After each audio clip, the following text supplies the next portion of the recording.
My name is Emily. I'm 34 and married to Michael, the love of my life.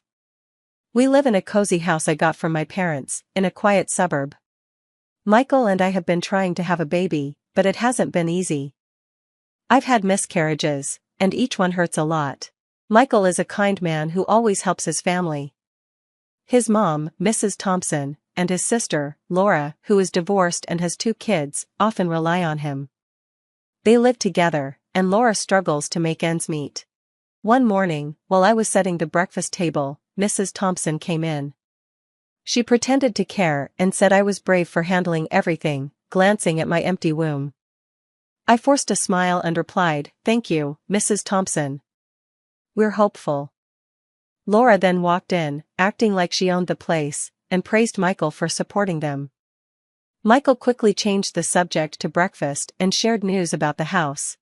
He said he put all his savings into it for our future, so he might need to cut back on expenses. Mrs. Thompson looked upset, and Laura dropped her fork, saying they depended on him. Michael replied gently but firmly that we needed to plan for our future too. After breakfast, as Michael left for work, Mrs. Thompson pulled me aside. She whispered that if I couldn't give Michael a child, he might rethink our relationship. I felt a lump in my throat but said, "Michael and I are in this together. We'll figure it out." As they drove away, I stood at the door, knowing things were about to get tough. My home, which felt like a sanctuary, was turning into a battleground. Life at home became a balancing act. Michael left early and came back late, tired and unaware of the tension. The days were long, filled with silent struggles. On Wednesdays, Laura usually dropped off her kids, treating our home like free daycare. I was making coffee when Laura came in with her kids. She told me to help them with homework while she ran errands, barely looking at me. I tried to keep my voice calm, but I wanted to say I had things to do too. She waved me off, saying I could manage. After she left, I sat with her kids, Ella and Max, trying to help with their homework, but my mind kept going back to how Laura saw me as just a helper. Later, Mrs. Thompson came over without knocking, acting like she owned the place. She sat down and said she was worried I wasn't taking good care of Michael. "A man needs his wife to support him," she added, looking me over. "I do my best, Mrs. Thompson." "Michael knows that," I replied, feeling my cheeks get warm. She sighed dramatically, showing her disappointment. "Well, I suppose you do what you can, but remember, a happy husband makes a happy home. Right now, this house doesn't feel very happy." Her words hurt, but I stayed calm. "I'll keep that in mind," I said, even though I wanted to tell her how unfair she was being. When evening came and Michael got home, the mood shifted.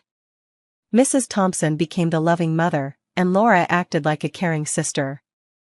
They laughed and chatted with Michael, making the house seem cheerful, but I knew it was all a show.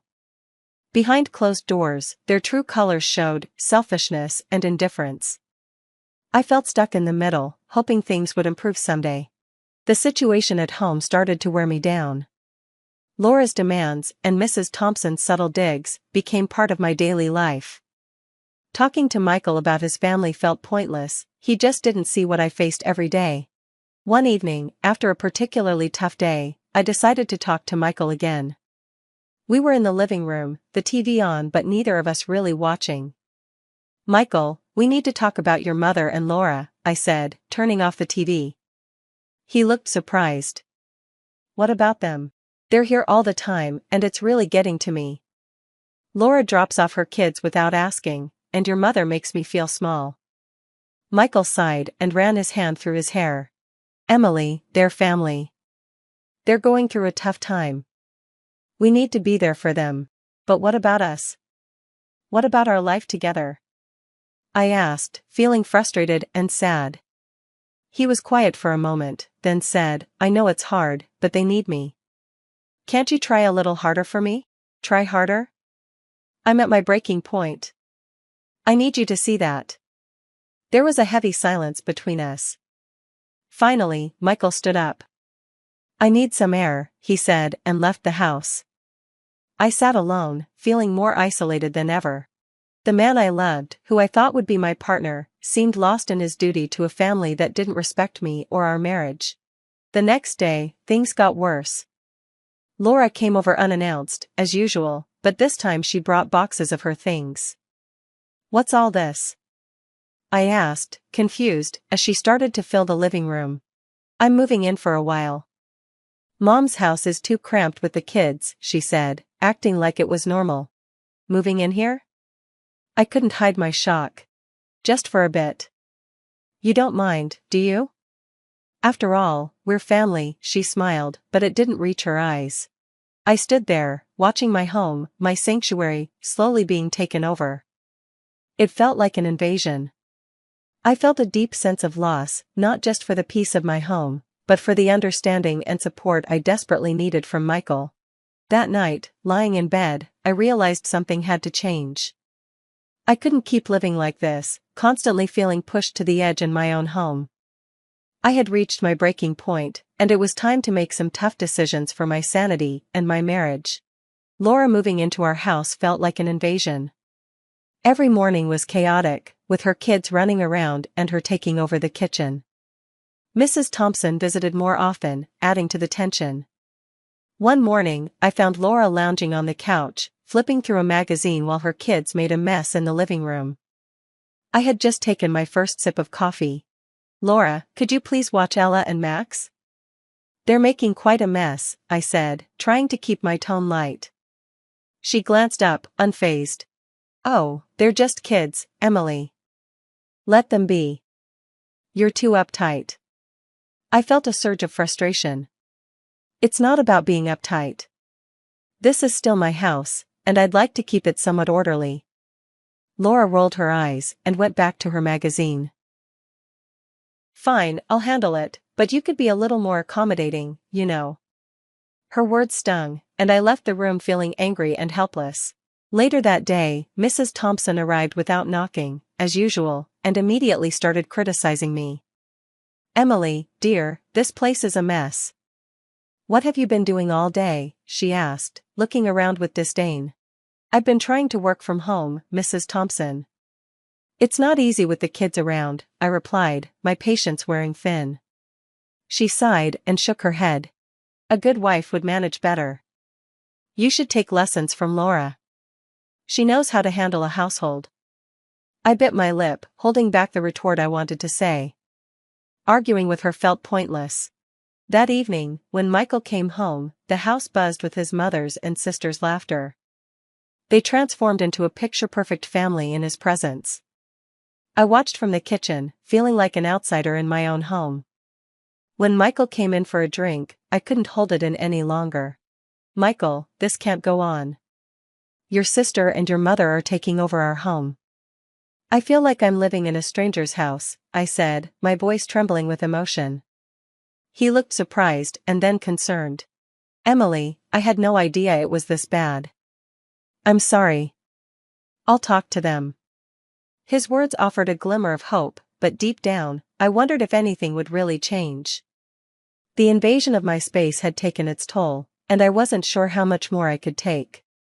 The house that once felt like a haven now felt like a battleground, and I was losing ground every day. Then, the day unraveled into a nightmare. Laura and Mrs. Thompson burst in, their faces twisted with a glee that sent chills down my spine. "Emily, pack your things. You need to leave now," Laura announced, barely able to contain her excitement. Stunned, I stammered, "What? Why should I leave my own house?" Mrs. Thompson smiled in a way that made my blood run cold. "Oh dear, didn't you hear? A policeman just called. Michael was hit by a car near his work. He's dead. And now, everything here is ours." My world stopped. "Dead? Michael can't be." I couldn't finish the sentence, my words dissolving into a sob. "That's right, and since you have no children, this house reverts to his family, us. So you need to leave," Laura added, her eyes scanning the room as if calculating its worth. I felt numb, my heart aching in a way I couldn't describe. "But this house is mine. I inherited it," Mrs. Thompson snorted. "That doesn't matter now. Michael's gone, and we're his family. We'll be taking over. They started walking around the house, looking at everything and discussing how much they could sell it for. Their callousness in the face of my tragedy felt surreal, like a twisted play. But the police called you? I whispered, clinging to the hope that this was all a mistake. Yes, dear. They identified him by his broken cell phone, Mrs. Thompson said casually, examining a vase as if deciding its fate. I sank into a chair, my mind racing to grasp the reality of Michael's death and the vultures circling around me. The home we had shared, filled with love and dreams, had turned into a cold battleground. As they continued their morbid appraisal, something inside me broke. I was supposed to be mourning my husband, not defending my home against these scavengers. But a small, defiant part of me began to rise. Michael wouldn't have wanted this. He wouldn't want me cast out by his own family, especially not from a home that was rightfully mine. I knew I had to fight for him, for myself, and for the life we had built together. As Laura and Mrs. Thompson continued their grim assessment, a sudden noise at the door made us all freeze. The door opened, and to my disbelief, Michael walked in, alive and unharmed. "Michael!" I cried, rushing to him. "What's going on here?" he asked, his eyes moving from my tear-streaked face to the shocked faces of his mother and sister. "Michael, they told me you were dead." I sobbed, clinging to him. Mrs. Thompson recovered first. "The police called. They said someone was hit by a car, and they found your broken phone." Michael's expression hardened. "My phone was stolen near my office this morning. I reported it but didn't expect this." Laura stammered, we just assumed." "You assumed I was dead and decided to throw my wife out of her own house?" Michael's voice was cold, a tone I had never heard from him before. Mrs. Thompson tried to interject, but Michael cut her off. "Stop playing the victim. I heard everything. I can't believe you would stoop this low."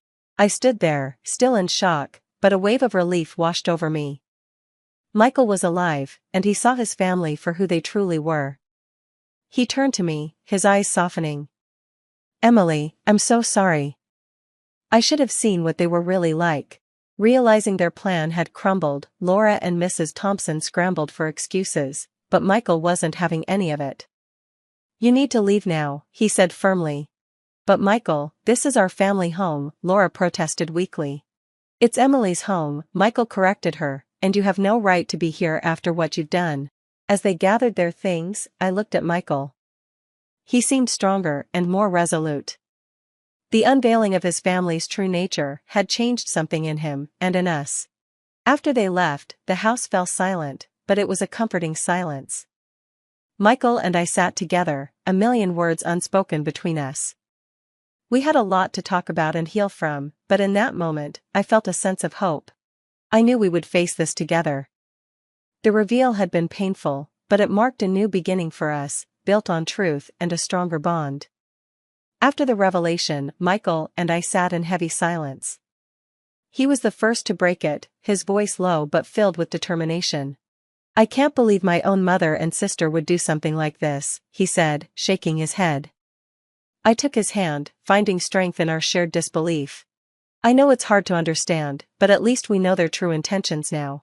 Michael nodded. "They only cared about the money and the house, not about us, especially not about you." I sighed, feeling a mix of sadness and relief. "I tried to tell you, but I never imagined it would come to this. We need to set things straight. I need to make sure they never do this to us again," he said, his jaw set. The next day, Laura and Mrs. Thompson returned, but their demeanor had changed. They were no longer confident and greedy, they seemed almost sheepish. "Michael, we didn't mean for things to go this far," Laura started, avoiding eye contact. "Yeah, it was just a misunderstanding," Mrs. Thompson added, her voice lacking its usual authority. Michael looked at them, his expression unreadable. "A misunderstanding? You celebrated what you thought was my death and tried to kick my wife out of her own house. There's no misunderstanding there." I stood by Michael, feeling proud of his resolve. Laura fidgeted, looking anywhere but at us. "We just thought we were losing everything. We panicked." "And that justifies your actions?" Michael's tone was incredulous. Mrs. Thompson tried to reach out to him. "Michael, you're our family, we just got scared." Michael stepped back, Family doesn't do what you did. I can't just overlook this. The air was thick with tension, and for a moment, nobody spoke. Then Michael continued, I want you both to leave. We need space and time to heal from this. Laura and Mrs. Thompson exchanged glances, realizing the gravity of the situation. Without another word, they left, their heads bowed. Once they were gone, Michael turned to me. I'm sorry, Emily, for everything. I should have listened to you. I hugged him, feeling a weight lift off my shoulders. It's okay, Michael, we'll get through this together. That evening, as we sat in our living room, the house felt like ours again. The intentions of Laura and Mrs. Thompson had been exposed, and in facing that ugly truth, Michael and I had found a new sense of unity. We were ready to move forward, leaving the pain and deceit behind us. A few days later, life seemed to return to some normalcy, until Mrs. Thompson and Laura showed up again, acting as if nothing had happened. They barged into the living room where Michael and I were sipping our morning coffee. Michael, we've been thinking, we still need your financial support, for the kids and the house, Mrs. Thompson stated, her tone demanding. Yes, Laura chimed in. Michael, you can't just abandon your nephews. They need your help. I looked at Michael, sensing his growing frustration. He set down his cup calmly, though anger simmered beneath. Mom, after everything that's happened, you still expect me to support you financially? His voice was steady but firm. Yes, it's your duty as a son and a brother, Mrs. Thompson insisted, her eyes hard. Michael stood up, his resolve clear. No, Mom, I've made my decision. I'm not going to continue supporting you like before. I have my own family to think about. Laura's face flushed with anger. But you have nephews, Michael, they need money. Michael looked at her and then at me. I will support my nephews, but in a much more limited way. Emily and I have plans. We're going to adopt a child. I gasped, joy washing over me. Adoption. The idea filled me with unexpected happiness. Mrs. Thompson and Laura exchanged furious looks. You're choosing strangers over your own blood, Laura spat. It's not about that, Laura, it's about building the family I choose, Michael replied, his gaze unwavering. With no more words, Mrs. Thompson and Laura stormed out, leaving tension in the air. Once they were gone, Michael turned to me, his expression softening. Emily, adopting a child is just the beginning. I believe we will have our own children one day too. His hopeful words brought tears to my eyes. Michael, that's the most wonderful thing I could hear. A family, our family, however it comes to us. We embraced, a sense of peace enveloping us. The challenges with his family had only strengthened our bond. Looking to the future, we saw a world of possibilities, a world where our love could extend to a child in need and maybe, one day, to children of our own. The chapter of struggles and pain was closing, and a new chapter full of hope and love was beginning. Together, we were ready to write it, one day at a time. The last person I expected to kick me out of my childhood home was my stepmother, but there she stood in her designer black dress, fresh from my father's funeral, telling me I had 20 minutes to leave.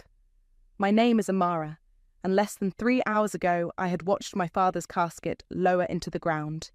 Now I was staring at Rosalind's perfectly manicured finger pointing toward the door of what had been my home for 25 years.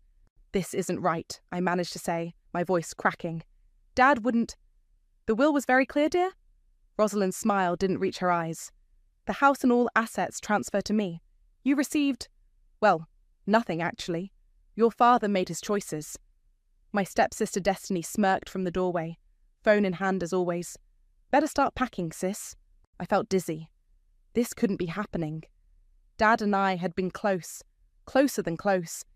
He'd raised me alone after Mum died, until he married Rosalind when I was 12.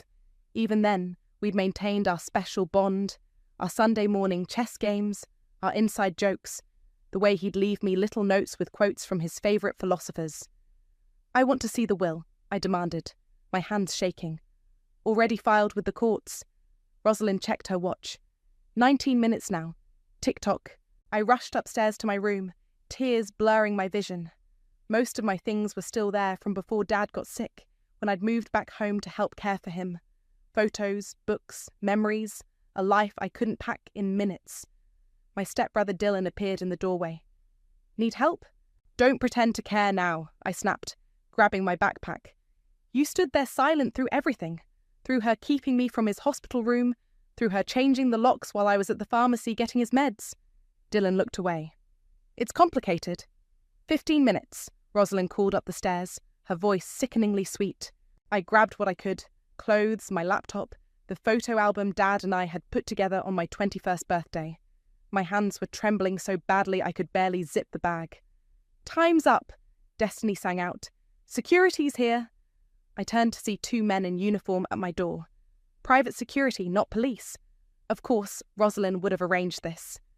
Miss, we need you to leave the premises, the taller one said, not unkindly. This is my home, I protested, but my voice sounded small even to me.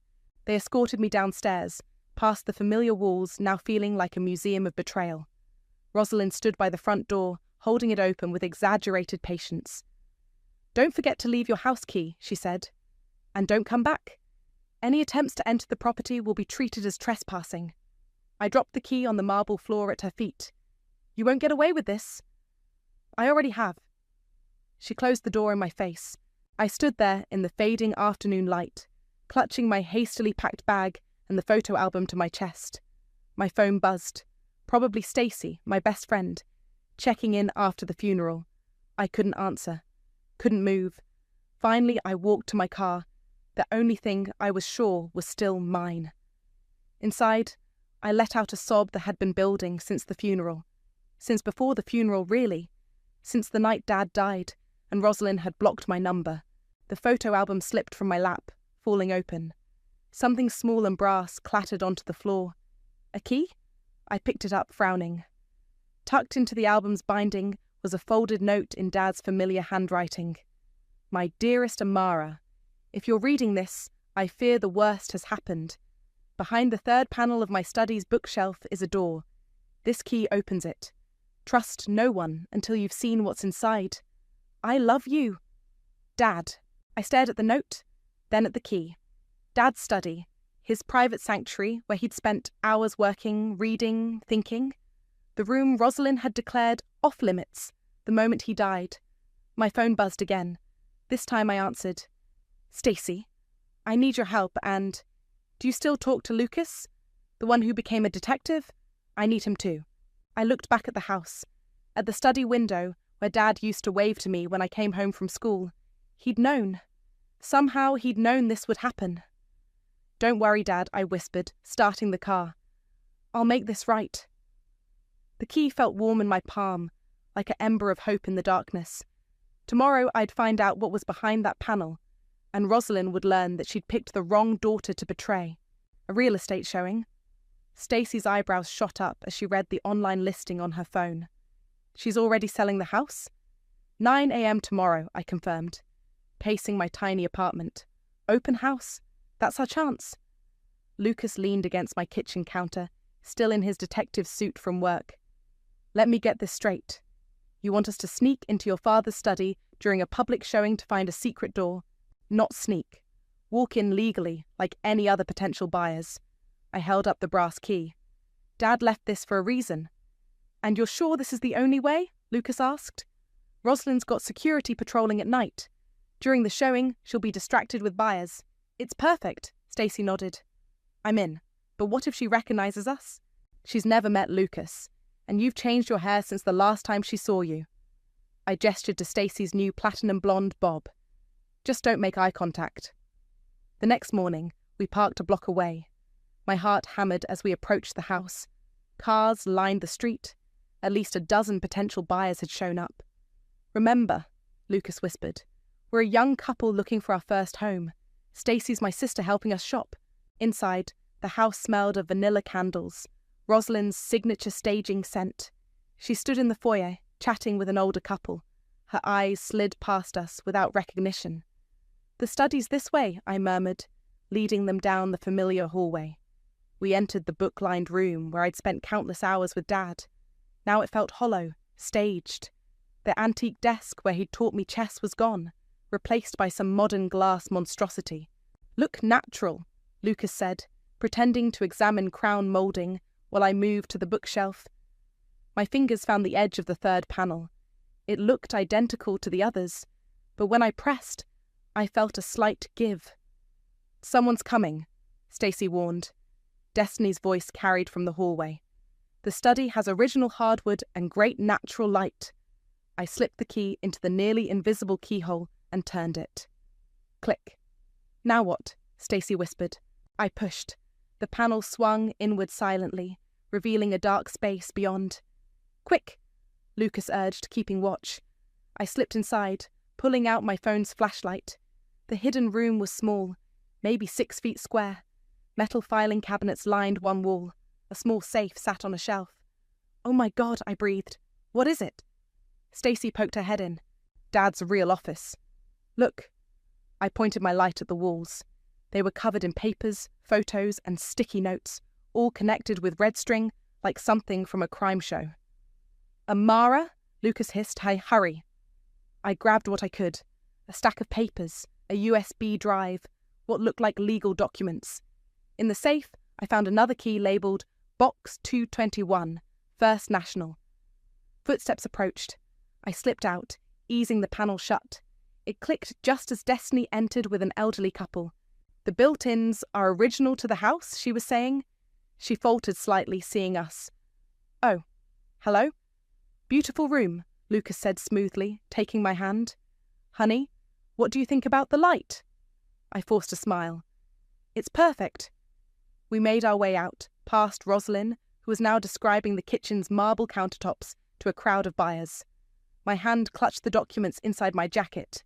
In the car, I finally breathed. "I can't believe that worked." "What did you find?" Stacy asked. I pulled out the papers. On top was a document titled Last Will and Testament. "This is dated 3 months ago," I said, scanning it. "After the one Rosalind filed, and it's completely different." "How so?" Lucas asked. "It names me as sole executor. Says I inherit everything. The house, his investments, everything." My hands shook. "There's a note paper-clipped to it.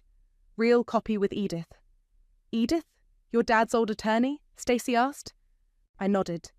"She retired last year. Rosalind must not have known about her." "This could change everything," Lucas said. "But Amara, if Rosalind filed a different will, that's fraud. Serious fraud. Look at this." I held up the safety deposit box key. "Whatever's in that box, Dad wanted me to find it. He left a trail." "We should call Edith," Stacy said. "First thing tomorrow?" I stared at the key. "But tonight? I need to read everything we found. Dad was investigating something. Those strings on the wall, all those papers. He was building a case." "Against Rosalind?" Lucas asked. I thought of my stepmother's cold smile at the funeral. "We're going to find out. And when we do, she'll wish she'd never underestimated me." Edith's home office smelled like coffee and old books. She adjusted her reading glasses, examining the documents we'd recovered. "Your father came to see me 3 months before he died," she said.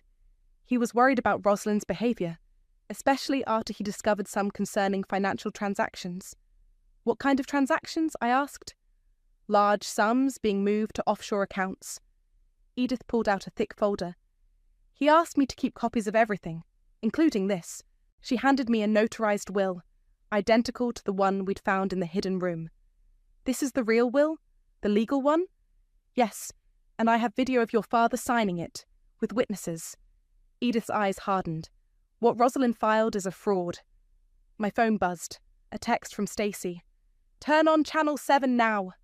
Edith grabbed her remote. The local news showed Rosalind outside an auction house, surrounded by reporters. "These are priceless family antiques," Rosalind was saying. "My late husband would have wanted them to find loving homes." "Stop the auction." Edith was already dialing. "Those pieces are listed in the real will. She has no right to sell them." Within an hour, Edith's legal team had served the auction house with an emergency injunction. I watched through social media as Rosalind received the news live, her perfect mask cracking for just a moment. "That's just the beginning," Edith said, hanging up. "We're filing to contest the fraudulent will tomorrow morning. But Amara, you should know. Your father left something else with me." She pulled out a sealed envelope. Inside was a USB drive and a letter. "My dearest daughter," I read aloud. "If you're reading this, then my suspicions about Rosalind were correct. The drive contains financial records, emails, and recordings of conversations that worried me. Be careful who you trust. She has powerful friends. Love, Dad. We should get these to Lucas, I said. Have the police. A knock at Edith's door made us both jump. Her secretary poked her head in. Ms. Rosalind is here. She's demanding to speak with you. Perfect timing. Edith smiled grimly. Amara, use my back door. I'll handle her. I slipped out, but not before hearing Rosalind's shrill voice. How dare you interfere with my auction? Back home, I started going through the USB drive. Dad had been meticulous, documenting everything. Emails showed Rosalind discussing account transfers with someone named M. Bank statements revealed millions moving through shell companies. My phone rang. Lucas, you need to see this, he said. Those transfers? They line up exactly with your father's hospital stays. Every time he was admitted, money moved. What are you saying? I'm saying someone might have been paying to keep him sick. Lucas paused. Or worse. A sharp knock at my door made me freeze. Then something slid underneath. A white envelope. Hang on, I told Lucas, approaching cautiously. The hallway was empty. Inside the envelope was a single note, cut from magazine letters. You don't know who you're messing with. Back off or else. Lucas, can you come over? Bring your kit. He arrived 20 minutes later, dusting the note for prints. Professional job, he said. No prints, generic paper. But this tells us something important. What? Rosalind's scared. You've got her running. My phone chimed with an email from Edith. Hearing scheduled for Monday. Rosalind's lawyer requesting delay. Don't worry, Judge is an old friend. This is happening. I looked at the threatening note, then at Dad's letter. She thinks she can scare me off. She doesn't understand. Dad left me everything I need to take her down. Be careful, Lucas warned. These types of cases can get ugly. They already are. I opened Dad's financial records. Help me go through these? There's something here about a company called Maritime Holdings. We worked late into the night, piecing together the puzzle Dad had left behind. Each discovery made my blood run colder. The money, the timing, the hidden accounts. Around midnight, my phone lit up with a text from an unknown number. You're just like your father. Too stubborn to let things go? Remember what happened to him? I showed Lucas. That's it, he said, pulling out his phone. I'm putting a patrol car outside your building tonight. No, I said, saving another batch of incriminating files. Let her think she's getting to me. The more desperate she gets, the more mistakes she'll make. I pinned the threatening note to my wall, right next to Dad's letter. Monday can't come fast enough. Look at this, Lucas said, pointing to his laptop screen. The metadata on the will Rosalind filed? It shows editing timestamps from 2 days after your father died. We were in his office at the police station, surrounded by printouts and coffee cups. 3 days had passed since the threatening note. She edited a PDF of Dad's will. I leaned closer. Badly. She didn't know how to clear the digital trail. He clicked through several files. The original document properties are still there. Can we prove it's fraud? With this? Absolutely. He saved the evidence to a flash drive. But there's more. Those bank transfers we found? They trace back to an account in the Cayman Islands, opened in your stepsister's name. My phone buzzed. A gallery invitation. Speaking of destiny, what is it? She's having an art showing tonight. Her first solo exhibition. I made air quotes. Funded by my father's money, no doubt. Don't do anything rash, Lucas warned. Me? Never. I grabbed my coat. I just want to congratulate my dear stepsister on her success. The gallery was packed when I arrived. Destiny stood in the centre, wearing a dress that probably cost more than my car, champagne in hand. Her face fell when she saw me. You're not welcome here. Beautiful work, I said, gesturing to the nearest painting. Amazing what you can accomplish with stolen money. You don't know what you're talking about. But her hand shook, splashing champagne. Maritime Holdings ring a bell? The Cayman account? She grabbed my arm, pulling me toward a quiet corner. Keep your voice down. Why? Afraid your fancy art friends might learn where your startup capital came from? You think you're so smart. Her perfectly made-up face twisted. You have no idea what we had to do, what we worked for? We. She caught herself taking a long drink. Get out before I call security. Don't worry, I'm leaving. But first, I pulled out my phone, showing her the metadata evidence. Might want to warn Mom about her sloppy PDF editing.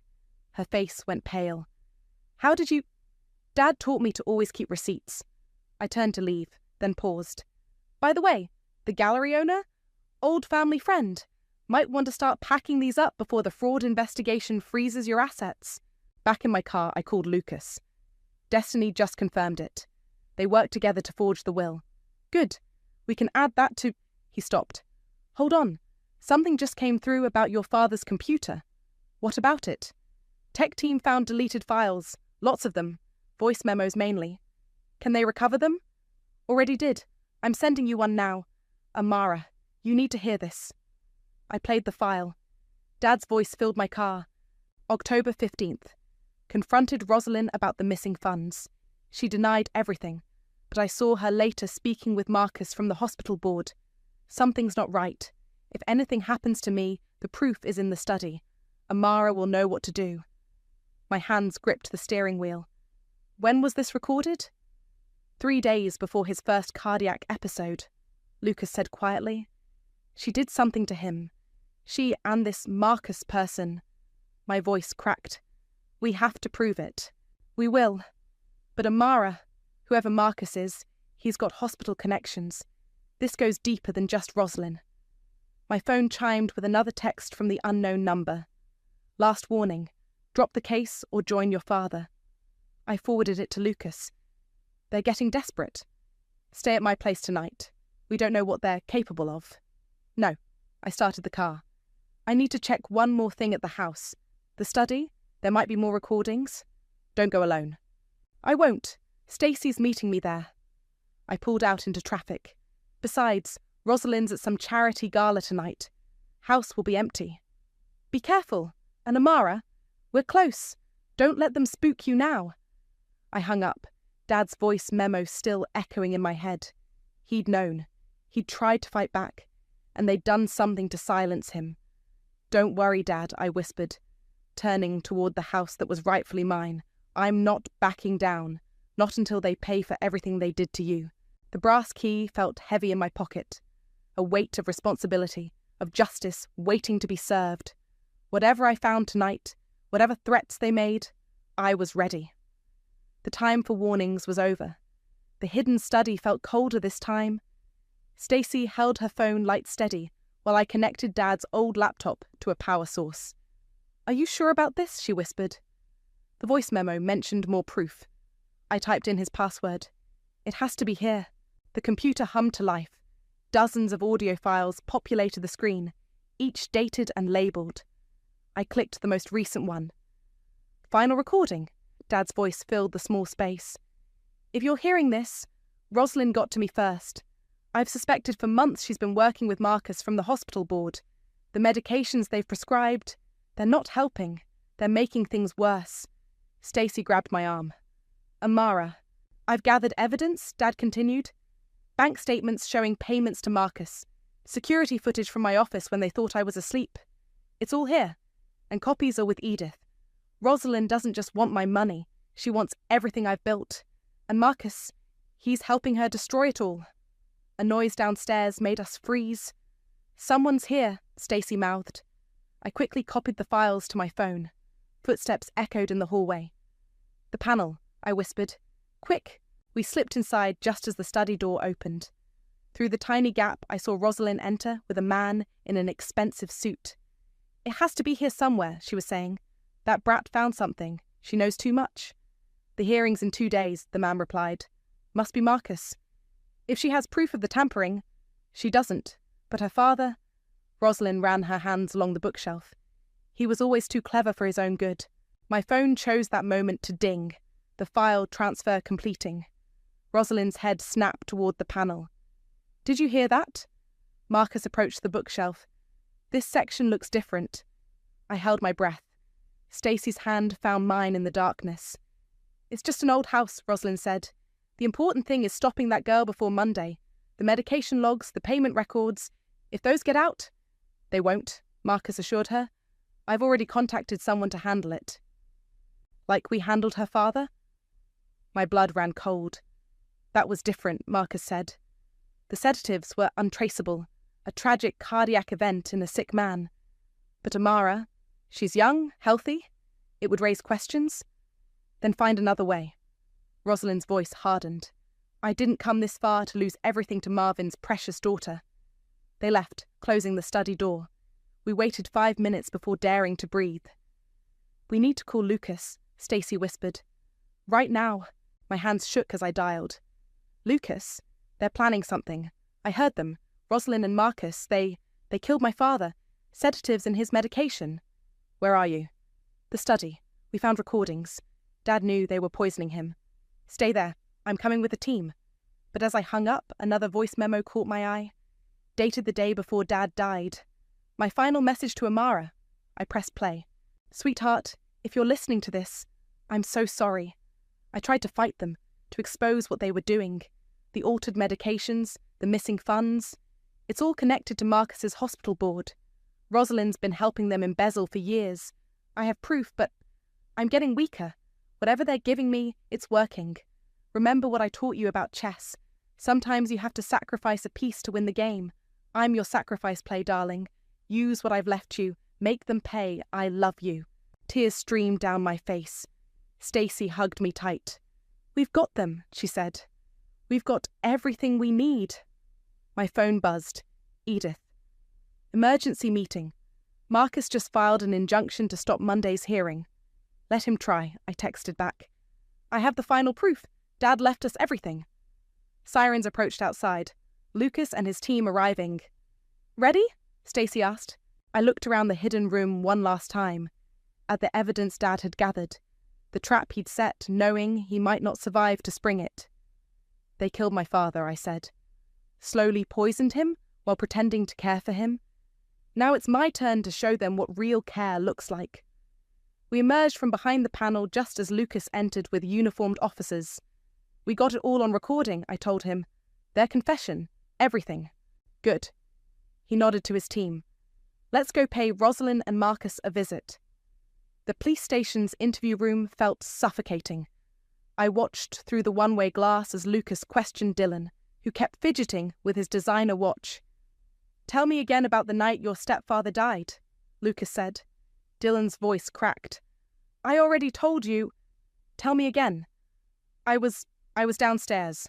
Mom was upstairs with Marvin. I heard them arguing. About what? His medication. He was saying something wasn't right, that he felt worse. Dylan swallowed hard. Then I heard Mom on the phone with Marcus. What did she say? She said everything was going according to plan, that soon they wouldn't have to worry about Marvin interfering anymore. His hands shook. An hour later, Dad was dead. I pressed my palm against the glass. Next to me, Edith scribbled notes furiously. Why didn't you come forward before? Lucas asked. Mum said she'd cut me off. And Marcus, he knows things about what I did at the hospital. What things? I helped falsify some records, changed medication logs. I didn't know they were... I thought it was just insurance fraud. The door opened. Another detective entered with a file. The toxicology report you requested, she told Lucas. Second opinion from an independent lab. Lucas opened it, then slid it across to Dylan. Recognize these medications? Dylan's face went pale. That's not what they told me they were giving him. No, Lucas said. These are powerful sedatives, combined with his heart condition. Oh, God. Dylan put his head in his hands. I helped them kill him. I turned away, unable to watch more. In the hallway, Stacy waited with coffee. How's it going? Dylan's talking. Apparently, he helped them cover it up. I took a shaky sip. Where's Rosalind? Still in custody. She's demanding her lawyer. My phone buzzed. A text from an unknown number. You'll regret this. Marcus, I said. He's still out there. Not for long. Lucas emerged from the interview room. Dylan gave us everything. The medication logs, the bank transfers, even recordings of conversations between Marcus and Rosalind. Where would Marcus go? We've got units at his house and the hospital. Lucas checked his phone. Border Patrol's been notified. He won't get far. Edith joined us, legal pad in hand. This changes everything for Monday's hearing. with Dylan's testimony and the new toxicology report. A commotion down the hall interrupted her. Destiny burst in, mascara streaking her face. "You!" She lunged at me. Officers held her back. "You ruined everything." "Your mother killed my father," I said calmly. "She poisoned him slowly while you all watched." "You don't understand. Marcus was going to make me head of hospital administration. We were going to be somebody." "You already were somebody," I said. "You were his family, and you helped murder him." She collapsed into sobs as officers led her away. My phone buzzed again, this time a news alert. My heart stopped. "Marcus found dead in apparent suicide," I read aloud. "Police discovered his body." "Convenient," Lucas muttered. "Too convenient," Edith agreed. "Rosalind must have had a contingency plan." Another officer approached with an evidence bag. "Found this in Marcus's office. Thought you should see it." Inside was a handwritten confession, detailing everything.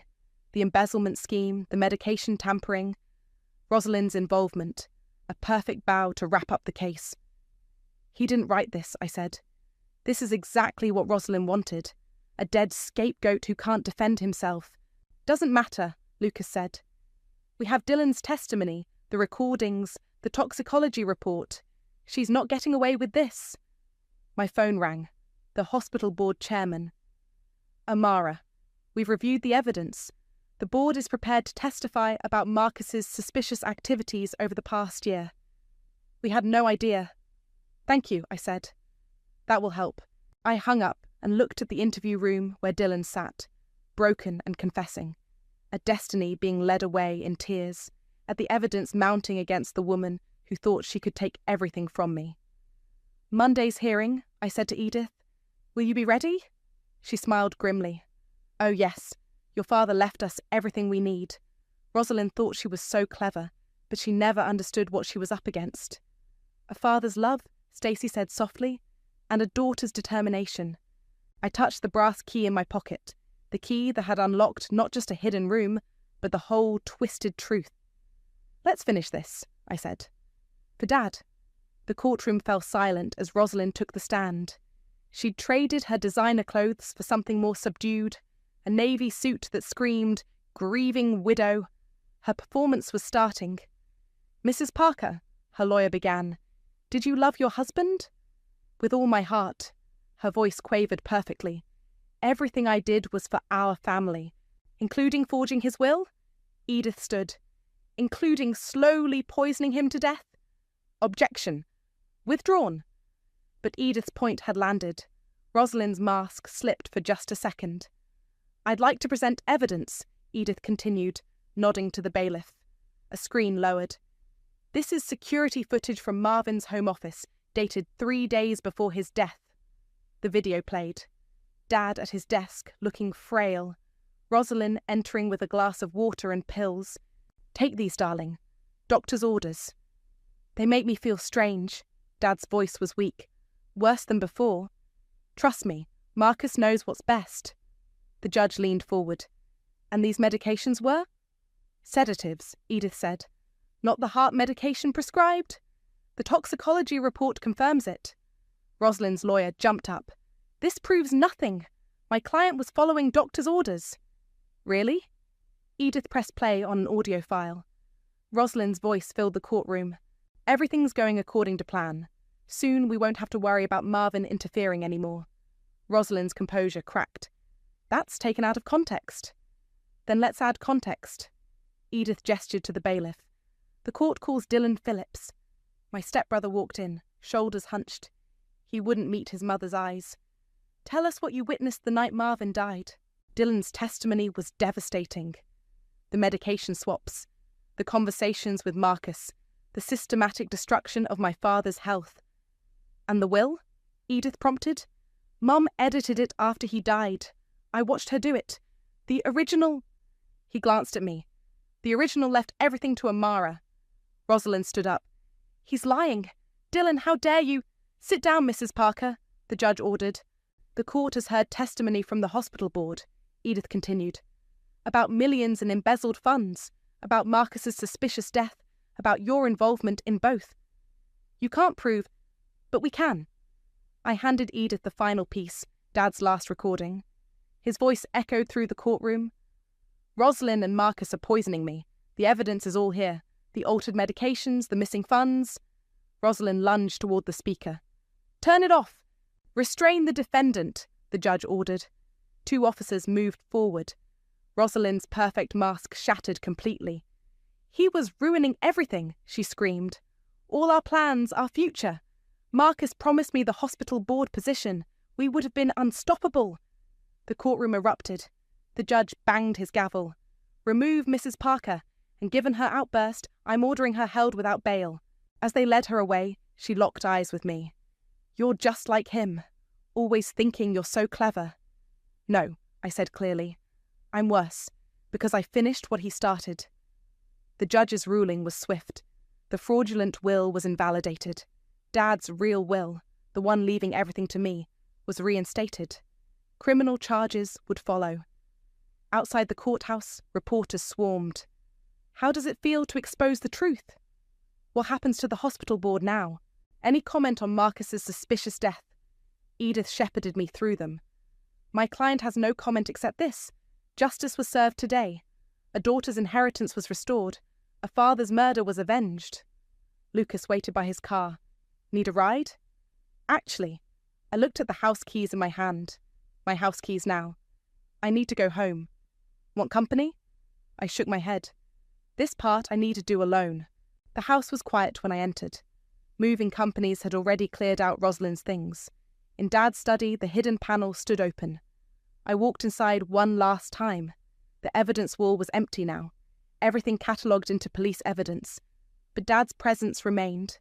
My phone buzzed. A text from Dylan. I'm sorry for everything. I know it doesn't help, but I needed you to know. I didn't respond. Some betrayals run too deep for forgiveness. Instead, I sat at Dad's desk, my desk now, and opened his journal to the last page. His final written words stared back at me. Remember, my darling girl, the truth always rises, like cream, like justice, like love. We did it, Dad, I whispered. We brought them all down. The brass key sat heavy in my palm, a reminder of where this all began, of what justice costs, of what love can accomplish. It was time to close the hidden door, but its secrets had already done their work. The moving truck pulled away, leaving me alone in the driveway. Inside, the house echoed with emptiness, all of Rosalind's staged furniture gone, waiting for me to make it home again. My phone buzzed, a news alert. Hospital board members indicted in embezzlement scheme. Another text followed from Lucas. Rosalind's plea deal fell through. DA's pushing for maximum sentence. Good, I typed back. Any word on Marcus's death? Security footage shows Rosalind's lawyer entering his house that night. Investigation ongoing. I walked through the rooms, touching familiar walls. In the kitchen, Dad's old coffee mug still sat in the cupboard. In his study, the hidden panel was sealed. Its work done. The doorbell rang. Dylan stood outside, hands in his pockets. Can we talk? I left the security chain on. About what? I'm selling my shares in the hospital, donating the money to patient advocacy groups. He swallowed hard. It won't bring him back, but... No, I said, it won't. There's something else. A safety deposit box in Mum's name. I found the key when they cleaned out her office. He held out a small envelope. I think you should have what's inside. I took it without thanks. He turned to leave, then stopped. You know what the worst part is? Dad, Marvin, he tried to help me get clean last year, paid for rehab, said I could be better than what Mum wanted for me. His voice cracked, and I repaid him by watching him die. Goodbye, Dylan. Inside, I opened the envelope. A key and an address. First National Bank. Stacy drove me there. The box contained stacks of cash, offshore account numbers, and a USB drive labelled Insurance. What's on it? Stacy asked. Everything. I plugged it into my laptop. Every conversation, every transaction, every player in their scheme, Mum's ultimate backup plan. Why would she keep evidence against herself? Leverage, in case anyone tried to betray her. I smiled grimly. Now it's evidence for the prosecution? My phone rang. Edith. The hospital board wants to make amends, she said. They're establishing a patient safety foundation in your father's name. Tell them to focus on medication oversight. Make sure this never happens again." That evening, I sat in Dad's study, surrounded by boxes of his books. A notebook fell open, his handwriting jumping out. "The greatest revenge isn't destruction. It's building something better from the ashes." The hidden panel caught my eye. One last time I opened it. The room was empty now, its secrets exposed. But on the back wall, Dad had written something I hadn't noticed before. "For Amara. Remember that justice without mercy makes us like those we fight against. Your strength is in your compassion, not your anger." My phone buzzed. A message from an unknown number. Visiting hours are Tuesday and Thursday. Dylan. I thought about Rosalind sitting in her cell, about Dylan trying to make amends, about Dad's words on the wall. I dialed Edith. "The foundation," I said. "I want to run it. Make sure it actually helps people." "Are you sure? After everything? Dad always said the best way to fight darkness was to create light." I could hear her smile. "He'd be proud of you." Later I stood in the garden where Dad used to read. The roses he planted were blooming, life continuing despite everything. Stacy joined me, holding 2 glasses of wine. "To justice," she said. "To building something better." My phone chimed. A message from Lucas. "DA approved your request to speak at the sentencing." I looked at the house. My house now. At the study window where Dad used to wave. At the garden he loved. "You know what Dad would say right now?" I asked Stacy. "What?" "The best revenge is living well." I smiled. "And making sure others get to live well too." I pulled out the brass key one last time. The key that started everything. Tomorrow I'd seal the panel forever. Its work was done. But tonight I'd sit in Dad's garden, drink wine with my best friend, and plan a foundation that would save lives, because that's what Dad would have wanted. Not just revenge, but redemption. Not just justice, but healing. I looked up at the stars, the same ones Dad and I used to watch together. "We did it, Dad," I whispered. "And now we'll do even more." The roses nodded in the evening breeze, their perfume sweet with promise. Sometimes the best endings aren't endings at all, but new beginnings. I was ready for mine. I never thought I'd be sitting in a BMW dealership watching my brother test drive his 4th luxury car, while I calculated how many more months I could nurse my failing Honda Civic before it died completely. But there I was, pretending to smile while Preston revved engines and our parents cooed over his excellent taste. My name is Sarah, and I've spent 28 years being the family's backup plan. The responsible one, the reliable one, the one who gets called when Preston needs a ride at 3 a.m. because he's too drunk to drive his own expensive car home. "Sarah, honey, come look at this interior." My mother waved me over, her diamond tennis bracelet catching the showroom lights. "Wouldn't this be perfect for Preston's wedding arrival?" I nodded, the same way I'd nodded through every major family decision that somehow always centered around my older brother. The same way I'd nodded when he got a full ride to college while I took out loans. The same way I'd nodded when he borrowed my first car and totaled it with no consequences. "It's nice," I said, running my hand along the leather seat. "But isn't it a bit much? The wedding's already costing—" "Nothing's too much for your brother's special day," Dad cut in, his voice carrying that familiar edge of warning. "Preston works hard. He deserves this." Preston emerged from the test drive, his future wife, Lucia, clinging to his arm like designer ivy. "It handles like a dream," he announced. "But the payments—" "We'll figure something out," Mom said quickly. "As a family." Those words should have warned me. 3 days later, they called a family meeting at their house. I arrived straight from work, still in my marketing agency blazer, while Preston lounged in designer sweats. Lucia perched on the arm of his chair, scrolling through her phone. "Sarah," Dad began, using his boardroom voice, "we need to discuss your contribution to the wedding." I blinked. "I already offered to help with the decorations and—" "We mean financially," Mom interrupted, reaching for my hand. I pulled back before she could touch me. "Sweetie, we know you've been struggling. with your career choices, but family helps family. We need you to sell your car, Dad said flatly. The money will help cover Preston's wedding transportation. The room went silent. Even Lucia looked up from her phone. My car? My voice came out smaller than I intended. But I need it for work. I can't... It's just a used Civic, Preston said, shrugging. You can take the bus. Lots of people do. That beater might cover napkins, Lucia added with a smirk. If we're lucky. I stared at them. These people who shared my blood but never my worth. My car wasn't much, but it was mine.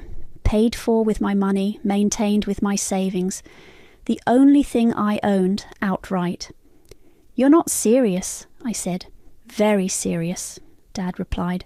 Preston needs our support right now. You understand that, don't you?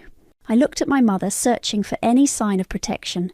She avoided my eyes, suddenly fascinated by her manicure. When? I asked. The dealer can take it tomorrow, Preston said, already pulling out his phone.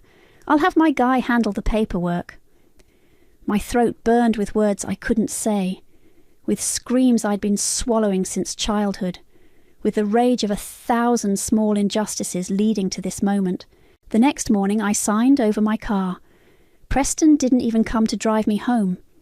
Mum called an Uber telling me to keep the receipt for reimbursement. I never saw that money.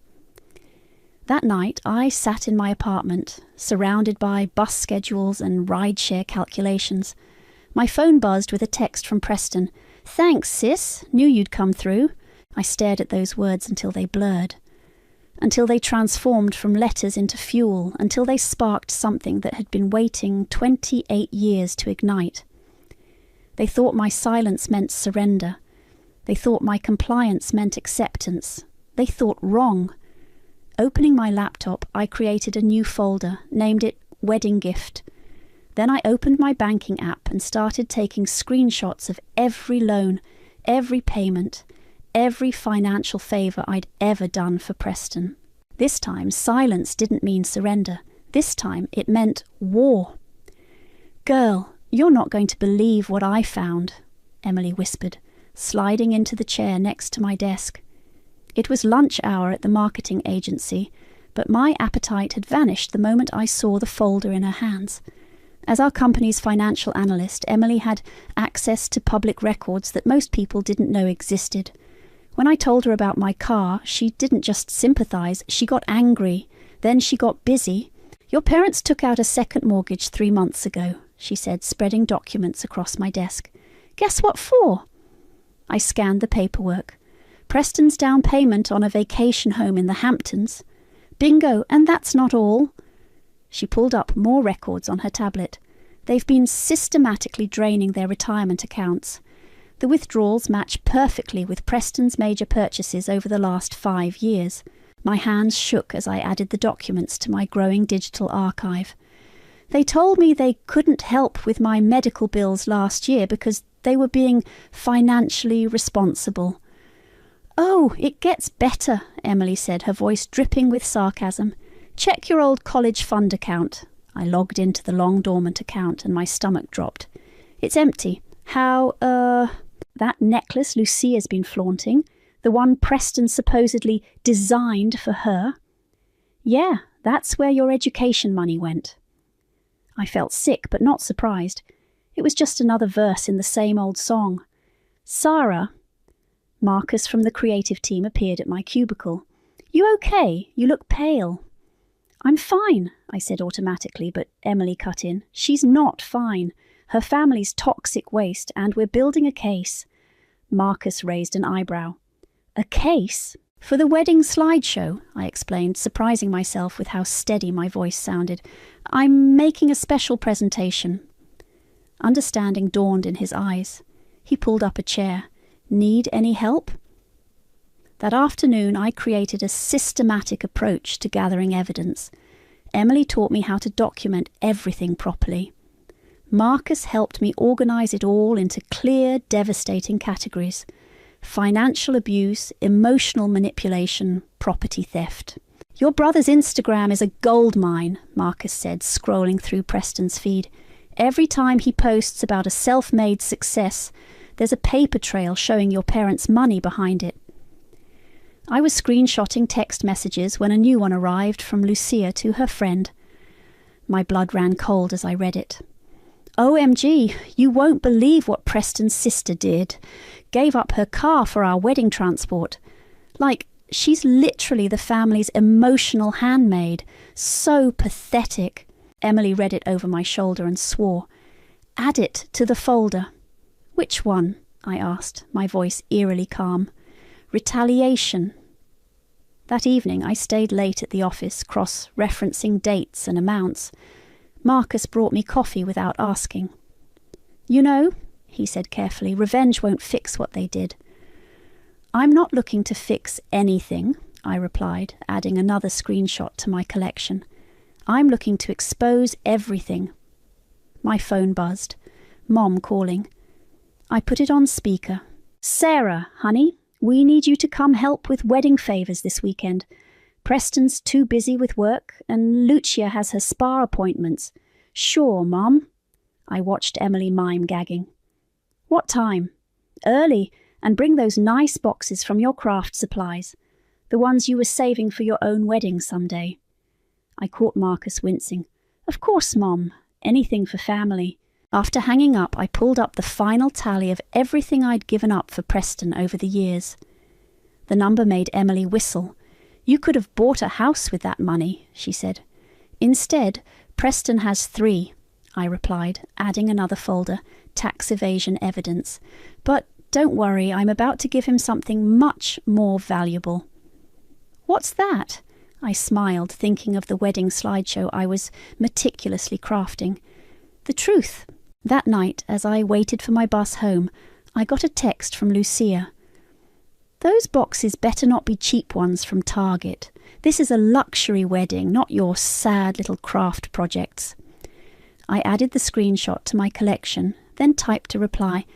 Don't worry, Lucia, I'm putting together something special, just for you. Marcus texted moments later. Need a ride home? No thanks, I replied. I'm getting used to the bus. Gives me time to work on my wedding gift. The bus arrived, and as I climbed aboard, I thought about how my whole life had been spent making room for Preston's dreams. Now it was time to make room for something else. Justice. Opening my laptop, I created a new document titled Wedding Slideshow, The Real Preston Story. The best part, every single word would be true. You're looking quaint today, Lucia said, stirring her third mimosa at the trendy brunch spot she'd chosen for our sisterly bonding. Her Cartier watch caught the light as she gestured at my outfit. At least you tried, I smiled, adjusting my phone on the table so its camera faced her perfectly. Thanks for inviting me, Lucia. It means a lot. Well, Preston insisted, he says we need to make more of an effort with you. She sighed dramatically. Though honestly, I don't see the point. It's not like you'll be in the inner circle photos anyway. My recording app silently captured every word. Inner circle photos? I asked innocently. The important ones. You understand? She waved down a waiter. More champagne, please. And she'll have water. That's all you can afford, right? I nodded, letting her dig her grave deeper. Money's tight since the car. God, that car! Lucia laughed. Preston told me it was probably the only useful thing you've ever owned. I mean, at least it contributed to something meaningful, right? The waiter returned with our drinks. I took a sip of water, buying time to keep my voice steady. How did you and Preston meet again? I'd love to hear the story. Lucia launched into her favourite topic, herself. As she talked, I kept the recording running, catching every subtle dig, every backhanded comment. When she mentioned Preston's investment success, I asked just the right questions to make her brag about the vacation home my parents' retirement funded. It's just so refreshing, she said, finding a man who knows his worth. Preston never lets family hold him back. He told me he only has one sibling biologically. Emotionally, he's an only child. I forced a laugh. That's funny. Isn't it? Oh, speaking of funny, your mother showed me your old prom photos yesterday. I didn't even know they made dresses in that size. My phone buzzed with a text from Emily. How's Operation Record the Witch going? Perfectly, I typed back while Lucia was distracted by her reflection in a spoon. She's giving me gold. Sarah, Lucia's sharp voice cut in, are you even listening? I was saying how generous Preston and I are, letting you help with the wedding despite your limitations. So generous, I agreed, pressing record again. Tell me more about the wedding plans. 2 hours and 4 mimosas later, Lucia had given me enough material to fill an entire section of my presentation. As she stumbled to her Uber, she called back, Don't forget, you're in charge of the welcome bags. Nothing cheap. I waited until her car disappeared before pulling out my phone. Emily, we're going nuclear. I need editing help. That evening, I spread my evidence across my apartment floor. Marcus had come over to help organise it, bringing takeout and his expertise in presentation design. Look at this text thread, he said, pointing to his laptop screen. Your mum literally wrote, Don't tell Sarah about the college fund transfer. She wouldn't understand how important Preston's gift to Lucia is. Add it to the parents' betrayal segment, I said, passing him another container of noodles. Right after the medical bills they refused to help with. My phone rang, Preston calling. I put it on speaker. Sarah, Mum says you had lunch with Lucia today. Wasn't she amazing? So refined. Absolutely amazing, I replied, watching Marcus roll his eyes. She really helped me understand my place in everything. That's great. Listen, we need you to handle the welcome bags and guest favours. Lucia has very specific requirements.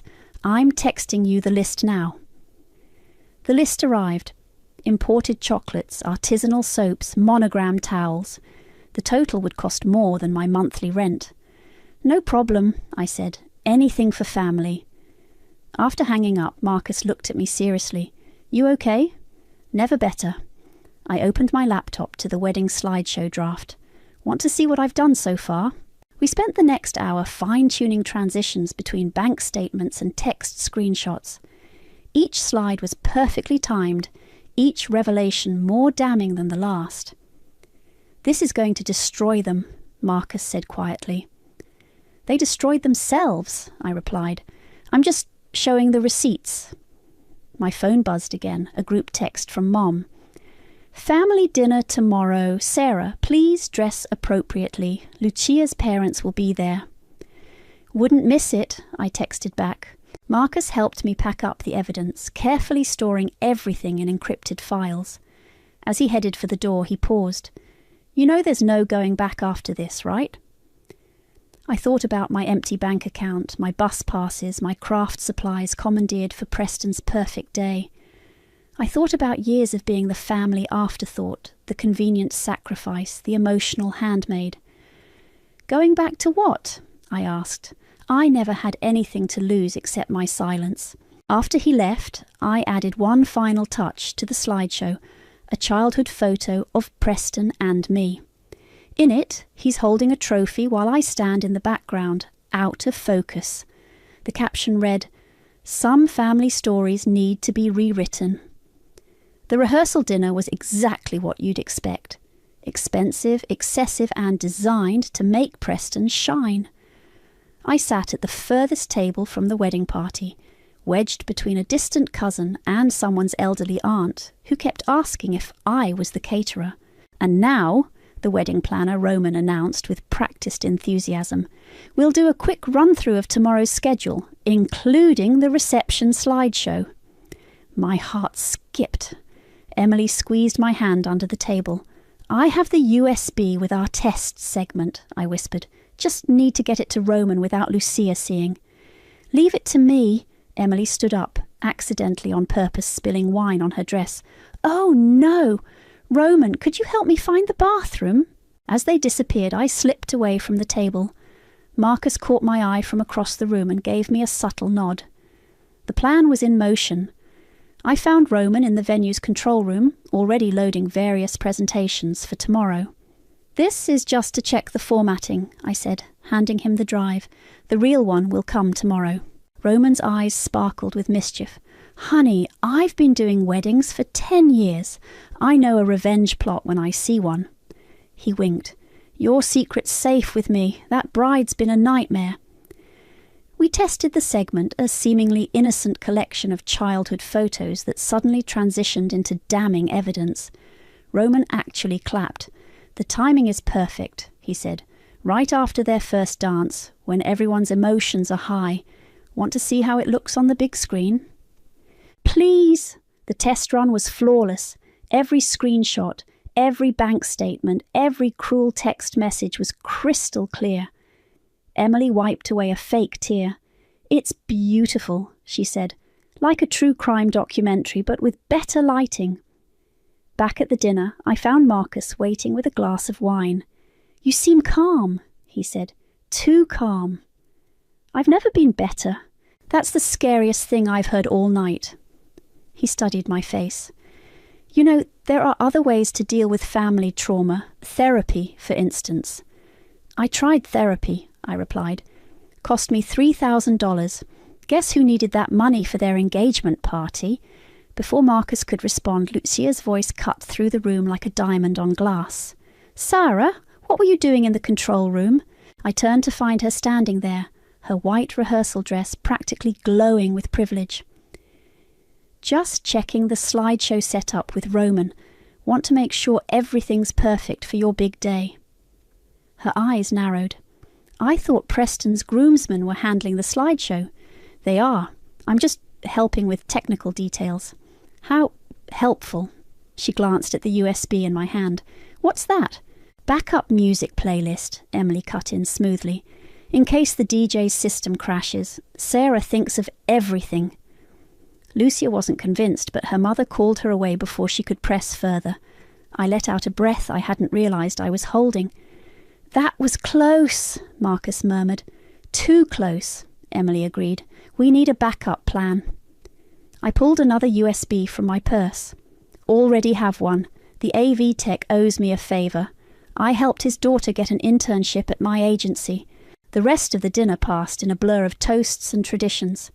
Preston gave a speech about family values that made me want to scream. Mum cried about having the perfect son. Dad talked about legacy and pride. I sat quietly, playing my role one last time. Later, as guests were leaving, I overheard Lucia talking to her maid of honour. Something's up with Sarah. She's being too nice. Maybe she's finally accepted her place, her friend replied. Maybe, Lucia frowned. Or maybe she's planning something. Did you see her with that flash drive? What could she possibly do? The friend laughed. It's not like she has any power here. I smiled to myself, thinking of the perfectly curated evidence waiting to be unleashed tomorrow. Power doesn't always look like money or status. Sometimes it looks like truth, carefully documented and precisely timed. Emily drove me home, singing along to break-up songs on the radio. You ready for tomorrow? I've been ready for 28 years. At my apartment, I found a text from Marcus. Last chance to back out. I replied with a photo of my old car keys, the ones I'd had to surrender for Preston's wedding transport. Some things, I wrote, cost too much to let go unpaid. That night I slept better than I had in years, dreaming of justice served not with violence or drama, but with spreadsheets and screenshots. Tomorrow my silence would finally speak, and it would speak volumes.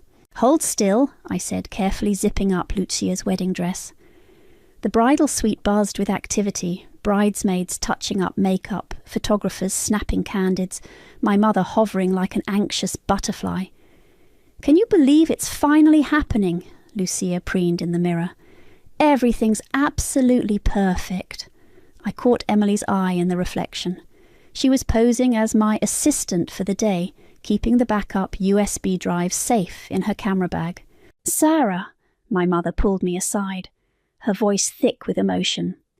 I just wanted to say, I'm proud of you. You finally understood your role in all this.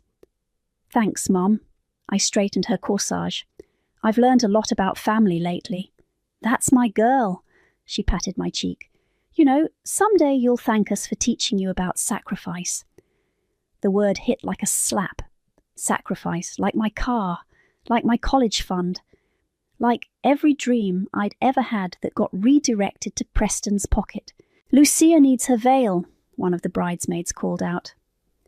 I retrieved the delicate lace veil, worth more than 3 months of my rent, and carefully attached it to Lucia's perfectly styled hair. You know, Lucia mused, adjusting the crystal headpiece, I was just telling Preston how that old car of yours was probably the most useful thing you ever had. At least it served a purpose in the end. The bridesmaids tittered. My mother beamed proudly. You're right, I said, my voice steady. Everything serves its purpose eventually. A knock at the door announced Roman, the wedding planner. 5 minutes, ladies. Sarah, could you help me with some technical details for the reception? Technical details? Lucia's head snapped around. What technical details? Just double-checking the slideshow setup, I said smoothly, making sure your perfect day stays perfect. Outside the bridal suite, Roman pulled me into an empty room. The USB is loaded and tested. Your backup person got the second copy to the AV tech. We're good to go.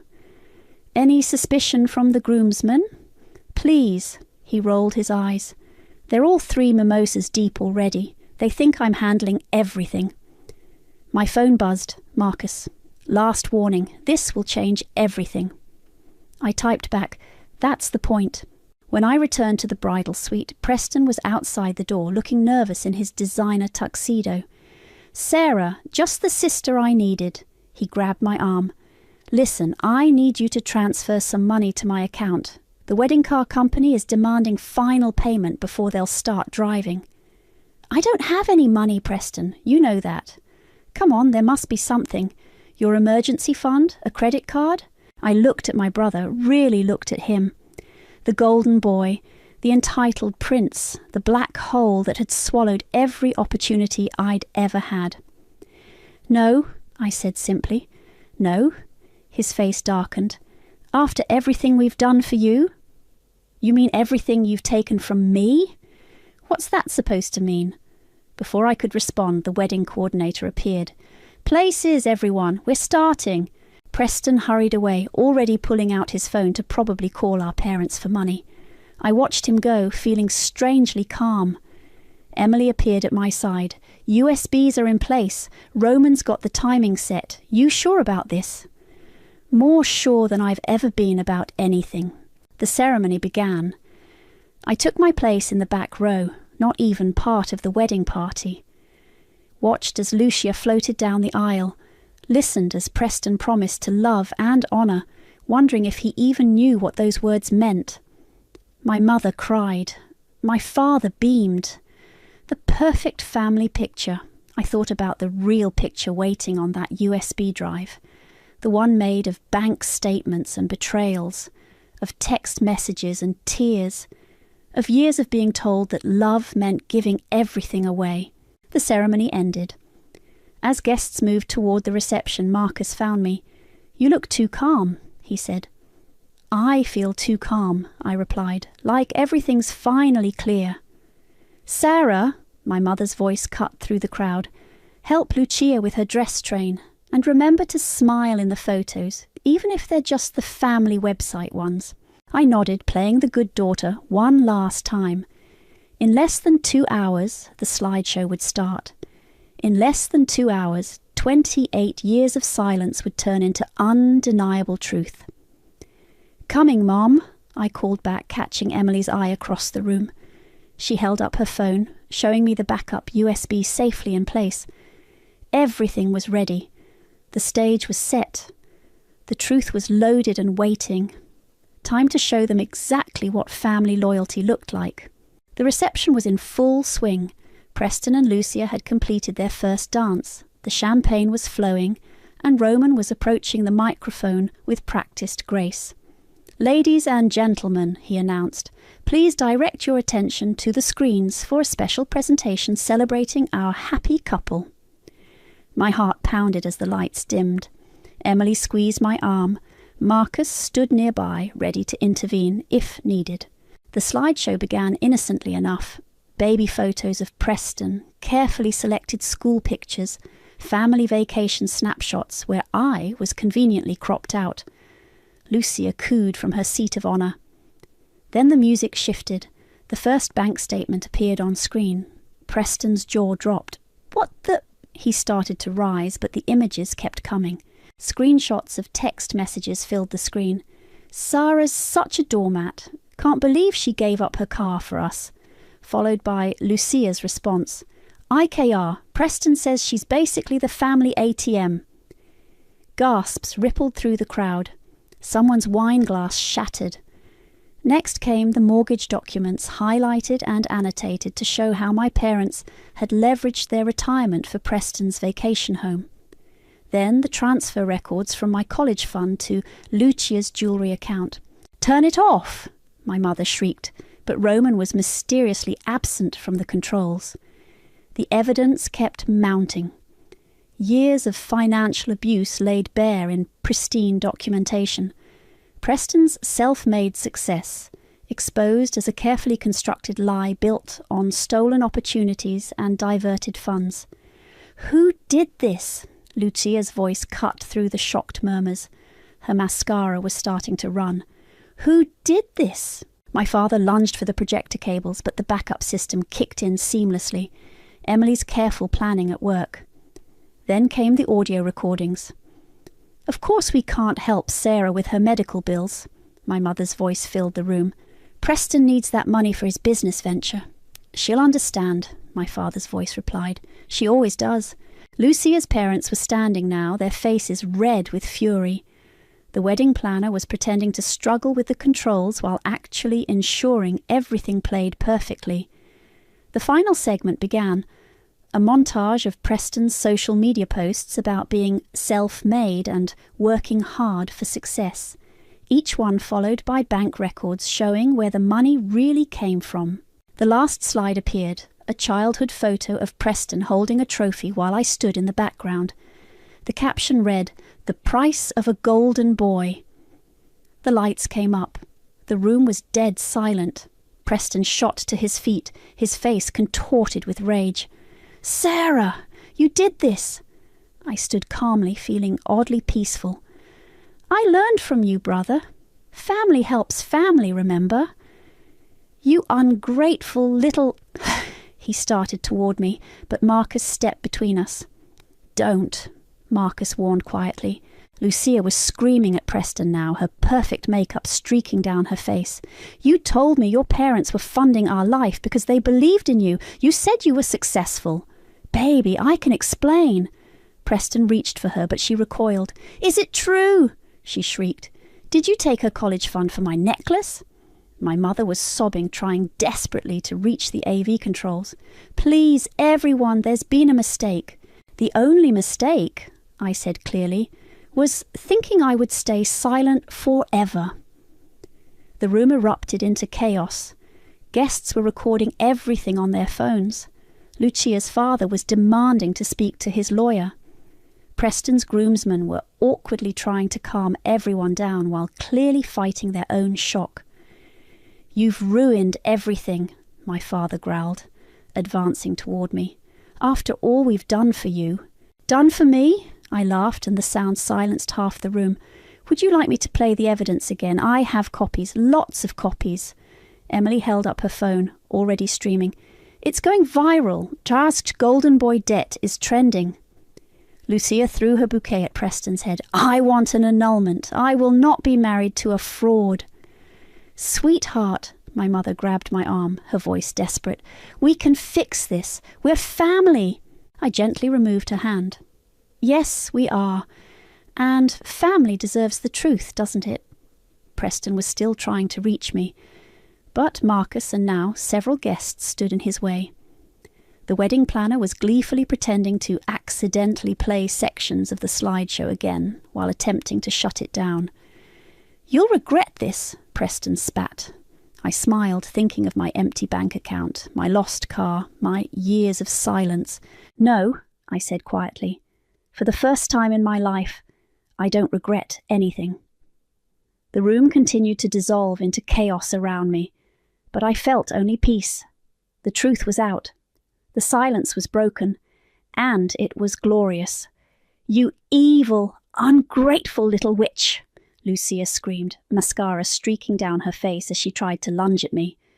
Two of her bridesmaids held her back, though I noticed they were also filming on their phones. "Do you know how much this wedding cost?" "Actually, I do," I replied calmly. "Down to the last penny. Would you like to see the spreadsheet?" The reception hall had devolved into complete chaos. Guests were either filming, arguing, or trying to escape.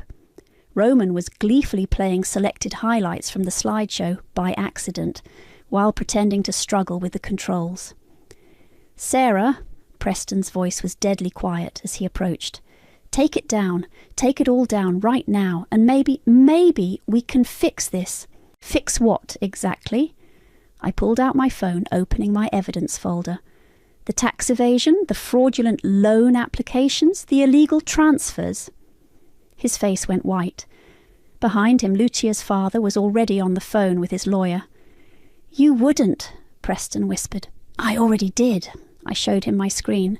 "The IRS received an anonymous tip about an hour ago. Very detailed, very thorough." He lunged at me then, all pretense of the charming golden boy gone. But Marcus was faster, stepping between us as Emily raised her phone. "Still streaming live," she announced cheerfully. 50,000 viewers and counting. Smile, Preston." My mother grabbed my arm, her fingers digging in painfully. "How could you do this to your brother, to this family?" "Family?" I looked at her hand, then into her eyes. "Was it family when you took my college fund? When you made me sell my car? When you ignored my medical bills? We needed—" "No," I cut her off. "Preston wanted. There's a difference." My father stormed over, his face purple with rage. "You'll never see a penny from us again." "Dad, I haven't seen a penny from you since I was 18. That's kind of the point." Lucia had collapsed into a chair, her perfect white dress crumpled. "The photos are already on Twitter," she wailed, staring at her phone. "My followers are calling us frauds."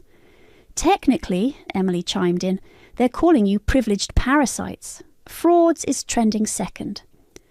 Preston made another move toward me, but this time several guests stepped in. The truth had turned the tide. People who'd spent years watching me be sidelined were finally seeing the whole picture. "Is it true?" one of Preston's groomsmen asked. "Did you really take her car for the wedding transport?" "And her medical fund for Lucia's necklace," another guest added. Preston's face twisted. "She's my sister. She owed me." "There it is," I said quietly. The truth, at last. My mother was still trying to damage control, running from guest to guest. "It's a misunderstanding. She's always been jealous of her brother's success." "Success?" Lucia's father thundered. "You call fraud success? And my daughter married a con man." "Former daughter," Lucia sobbed. "I want an annulment." Roman appeared at my side with a champagne flute. "Honey, I've done over 300 weddings, and this is by far my favourite. Want to see the viral numbers?" My phone buzzed with a text from Marcus. "Back door's clear if you want to make an exit." But I wasn't done yet. "Mom, Dad," I said, loud enough for everyone to hear. "Remember when you said someday I'd thank you for teaching me about family?" They froze. "Thank you," I continued. "You taught me exactly what family shouldn't be." Preston charged again, but this time multiple guests intercepted him. In the scuffle, someone knocked over the wedding cake. It fell in slow motion, white frosting splattering across Preston's designer suit. "My cake!" Lucia screamed. "Do you know how much that cost?" "Actually," Emily said, pulling up a document on her tablet, "according to these credit card statements, it cost exactly the same amount as Sarah's emergency appendectomy that your parents refused to help with." The room went quiet. "I think," Marcus said into the silence, "this wedding is over." Security was arriving, called by the venue staff. Guests were leaving in waves, their phones still recording. Lucia's parents were demanding their money back. Preston was trying to salvage his social media presence while simultaneously threatening legal action. But I felt light, free. "Sarah," my father called as I headed for the door, "if you walk out now, you're no longer part of this family." I turned back one last time, looking at the wreckage of Preston's perfect day. The evidence of years of manipulation still playing on loop on the giant screens. The truth finally laid bare. "Dad," I said, "I was never really part of it to begin with." Marcus held the door for me. Emily was already calling an Uber. Behind us, the chaos continued, but I didn't look back. I didn't need to. The truth was out, and it was enough. The sunset painted the scenic overlook in shades of orange and pink as I parked my newly purchased used car, a reliable Honda that Marcus had helped me find. Emily sat beside me, scrolling through the aftermath of what social media had dubbed Ch-Ch Wedding Gate. "The IRS investigation is officially public," she announced. "Preston's business empire is under scrutiny. Lucia's already changed her relationship status to complicated." My phone buzzed with another text from my mother. "Please call us. We can explain everything." I added it to the 100 others I hadn't answered. "Your story hit Reddit's front page," Emily continued. "People are sharing their own family financial abuse stories. You've started a movement." Marcus's car pulled up beside us. He got out holding 3 coffee cups and a newspaper. "You made the local news. Wedding slideshow exposes years of family financial fraud." "How poetic," I said, accepting the coffee. "Any word from Preston?" "His social media's gone dark, but rumour has it he's staying at your parents' house while Lucia's lawyers process the annulment." The wind picked up, carrying away the last warmth of the day. I pulled my jacket closer, thinking about the empty house I'd returned to after the wedding. How the silence had felt different, chosen rather than imposed. "Your parents tried to contact me at work," Emily said. "Wanted me to convince you to take down the evidence." "Too late for that," Marcus replied. "The IRS has copies, so does the bank's fraud department." My phone rang, a number I didn't recognise. When I answered, it was Roman. "Darling, you've ruined me," he said dramatically. "Every bride now wants to know if their wedding slideshow will expose family secrets. I'm booked solid through next year." I laughed and the sound was genuine. "Send me a commission." After hanging up, I noticed Marcus watching me carefully. "And any regrets?" "About exposing the truth? No." I took a sip of coffee. "About losing my family? They were never really mine to lose." Emily's phone chimed. "Oh, this is interesting. Your parents' country club membership has been revoked pending the financial investigation. Apparently, fraud isn't very prestigious." "Preston must be devastated," I said. "No more networking on the golf course." A text from my father arrived. "You've destroyed this family's reputation. I hope you're satisfied." Marcus read it over my shoulder.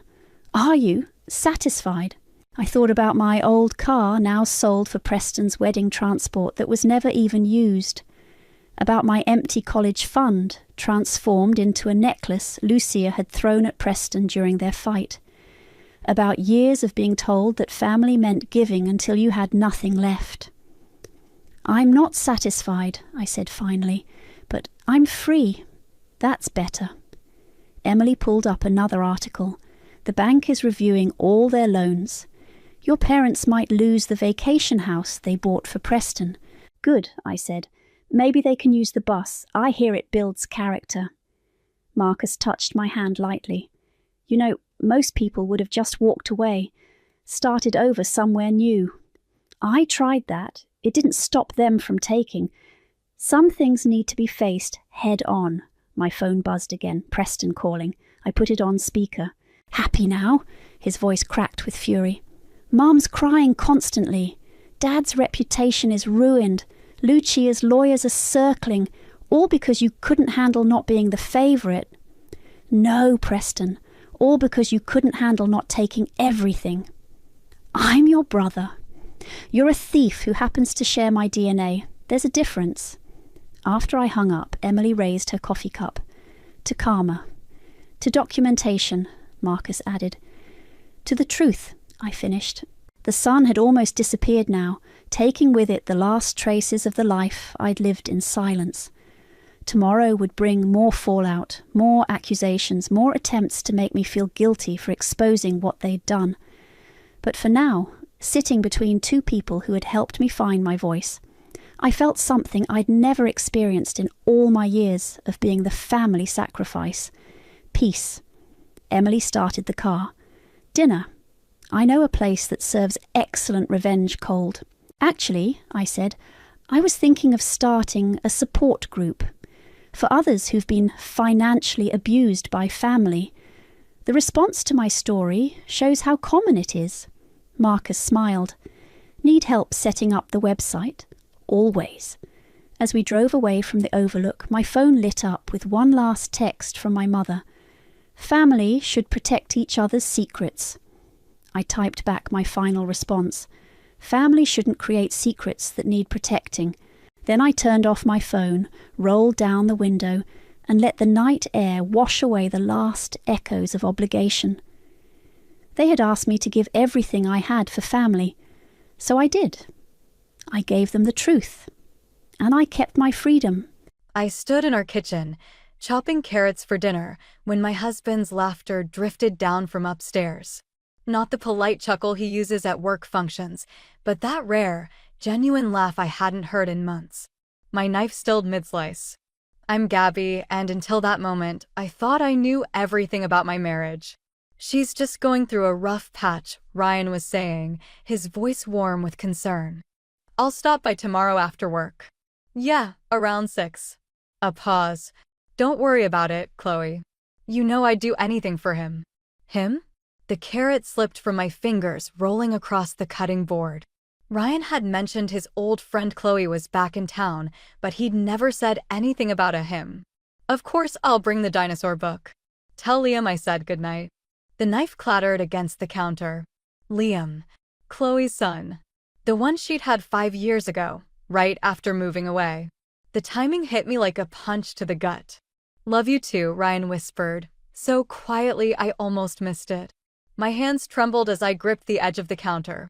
The kitchen suddenly felt too small, too warm. Emma's drawings on the fridge, stick figures of our perfect little family, seemed to mock me. Hey, honey.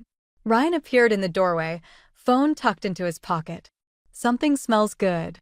I forced myself to pick up the knife again, focusing on the steady rhythm of chopping. Just making soup. My voice came out steadier than I expected. Work call? Yeah, just wrapping up some things for tomorrow. He kissed my cheek, casual as ever. Need any help? No. I dumped the carrots into the pot with more force than necessary. I've got it under control. Ryan lingered, watching me. Everything okay? You seem tense. I turned to face him, studying the man I'd married 12 years ago. His blue eyes held that familiar concerned expression, the one that used to make me feel cherished. Now it just made me wonder how many times he'd looked at Chloe that way. Actually, I said, I was thinking about Chloe. You mentioned she's back in town. His expression didn't change, but his hand twitched slightly against the counter. Yeah, moved back last month. She's teaching yoga at that new studio downtown. And she has a son? I kept my tone light, curious. Just a wife making conversation about her husband's old friend. Liam. Ryan nodded, reaching for an apple from the fruit bowl. Sweet kid. Having some trouble adjusting to the move. That must be hard, I said, watching him take a bite. Being a single mom. He chewed slowly, then checked his watch. I should get some work done before dinner. Call me when it's ready. I nodded, turning back to the stove. Behind me, his footsteps retreated upstairs to his home office, where he'd probably make more private phone calls to his old friend. The soup bubbled, steam rising in angry wisps. I stirred it mechanically, my mind racing through years of memories, searching for signs I might have missed. The way Ryan always changed the subject when Chloe came up. His occasional business trips that left him oddly refreshed instead of exhausted. The photo I'd found last week while cleaning, buried in his desk drawer, Chloe at the beach, laughing at something off camera. Her hand resting on a slightly rounded belly. 5 years ago. The spoon scraped against the bottom of the pot, and I realized I'd been stirring the same spot for minutes. Upstairs, I could hear Ryan's muffled voice, probably on another call. To her? To Liam? I pulled out my phone and opened my contacts, scrolling until I found my brother David's number. My finger hovered over it for a moment before I pressed call. "Hey, sis," he answered on the second ring. "What's up?" "David," I said quietly, "I need your help with something." David's coffee went cold as he listened to my suspicions. We sat in a corner booth at Riverside Cafe, far from our usual spots, away from familiar faces. "You really think Ryan would do that?" He tapped his fingers against the ceramic mug. "I mean, this is the guy who cried at Emma's kindergarten graduation. The same guy who whispered, 'Love you,' to another woman on the phone." My voice cracked. I pushed my untouched pastry away. "You didn't hear him, David. The way he talked to her." "Have you asked him directly?" "Oh, sure. 'Hey, honey, are you Liam's father?' That'll go over well at dinner." A waitress approached with the pot, but David waved her away. "Look, Gabby, you need more than just a phone call and an old photo. This could blow up your whole family. It's already blown up. I'm just the only one who knows it yet." I pulled out my phone, showing him Ryan's recent credit card statement. "Look at these charges. Toys R Us, Children's Bookstore, Build-A-Bear. Emma's birthday was months ago." David leaned back, running a hand through his hair. "Shit. There's more." I swiped to another screen. Weekly transfers to an account I don't recognize. Started 5 years ago, right after Liam was born. Could be anything. Investment account, maybe? The bell above the cafe door chimed. I glanced up and froze. Evelyn Miller, my mother-in-law, swept in like she owned the place. Her eyes locked onto our table immediately. "Gabriella, David." What a lovely surprise. She air-kissed my cheek, her perfume overwhelming. "I just had lunch with Ryan. He mentioned you weren't feeling well, dear. But here you are." My stomach clenched. Just needed some fresh air. And my brother's advice. "Oh!" Evelyn's perfectly penciled eyebrows arched. "About what?" "Work stuff," David cut in smoothly. "Gabby's thinking about getting back into marketing. But who would look after Emma?" Evelyn's tone dripped with concern. "Ryan works such long hours, and you know how important family is to him." I bit back a laugh. "Yes, Ryan's very devoted to family." Speaking of family, Evelyn brightened. "We're having dinner tomorrow night. Chloe's joining us, you remember her? Ryan's childhood friend? She's going through such a difficult time, poor thing. Single mother, you know how it is. Or, well, I suppose you don't." David's hand found mine under the table, squeezing tight. "Actually," I said, "I'd love to meet Chloe properly. And Liam." Something flickered across Evelyn's face. "Oh, Liam has a sitter tomorrow. Just adult time. What a shame." I stood up, gathering my purse. "Maybe another time then." "David, walk me out." Outside, the autumn air bit at my cheeks. David waited until we were halfway down the block before speaking. "You're right. Something's off. The way she showed up here? Ryan's watching me." I hugged myself against the chill. "And that dinner tomorrow? Convenient timing. Want me to come with you?" "No." I straightened my shoulders. "But I need another favor. Can you watch Emma tomorrow night? I have a feeling things might get complicated." David studied my face. "What are you planning?" "Nothing yet." I managed a smile. "Just keeping my options open."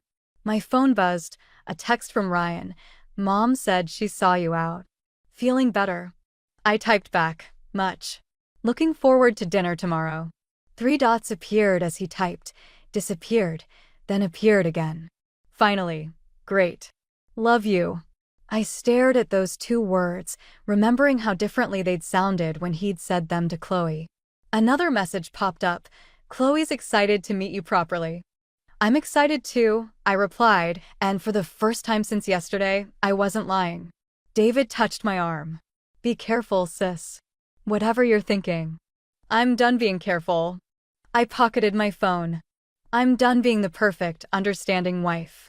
Tomorrow night, I'm going to find out exactly what kind of man I married. And if you don't like the answer, the autumn wind whipped around us, carrying dead leaves past our feet. Then I'll make sure he doesn't like what happens next. The text from David came at 6:15 p.m. He just left Chloe's house. Headed your way. I deleted it immediately, my hands steady despite the rage burning through me. Ryan had canceled our dinner plans, claiming a late meeting with clients. The dinosaur book sat on our kitchen counter, forgotten in his rush this morning. The front door opened at 6:45. I counted his footsteps, 4 to hang up his coat, 3 to the kitchen where I stood chopping vegetables for a dinner I wouldn't serve. Sorry I'm late, honey. He loosened his tie. Traffic was. How's Liam? The knife stilled against the cutting board. Ryan's reflection in the window froze. What? Liam. I turned around slowly. Chloe's son. The one you just spent 2 hours with instead of at your client meeting. Color drained from his face. You had me followed? Interesting that's your first concern. I picked up the dinosaur book. Not explaining why you lied, or why you're playing daddy to another woman's child. It's not what you think. He reached for me, but I stepped back. Chloe needed help. For 5 years. My laugh sounded foreign, bitter. The money transfers started right after he was born, Ryan.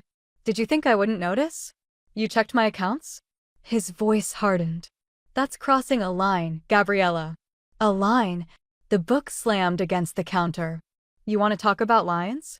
How about the line between friendship and whatever the hell you're doing with Chloe? His phone buzzed.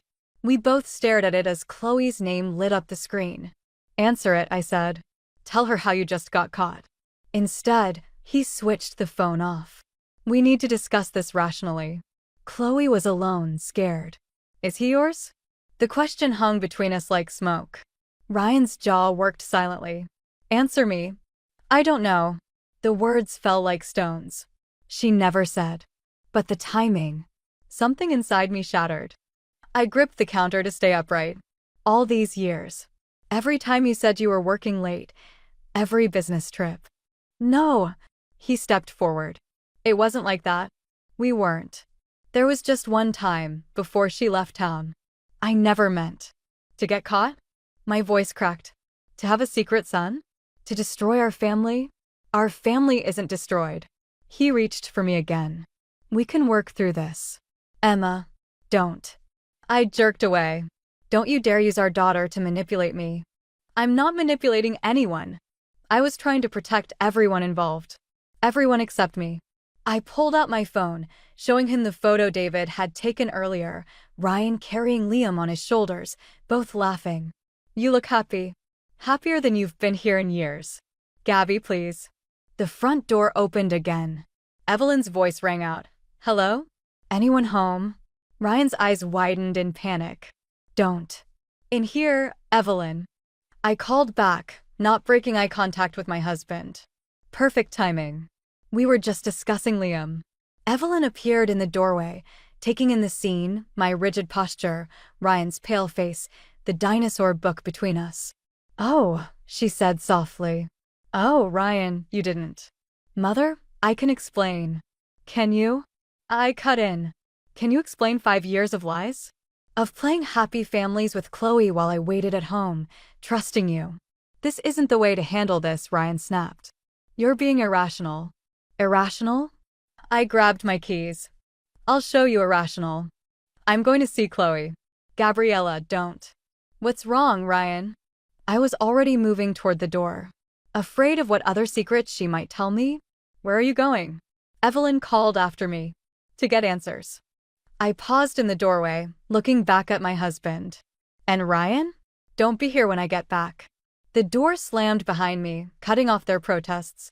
In my car, my phone buzzed with messages Ryan, Evelyn, even one from David warning me to calm down. I ignored them all, typing Chloe's address into my GPS. Time to meet the other woman who thought she knew my husband.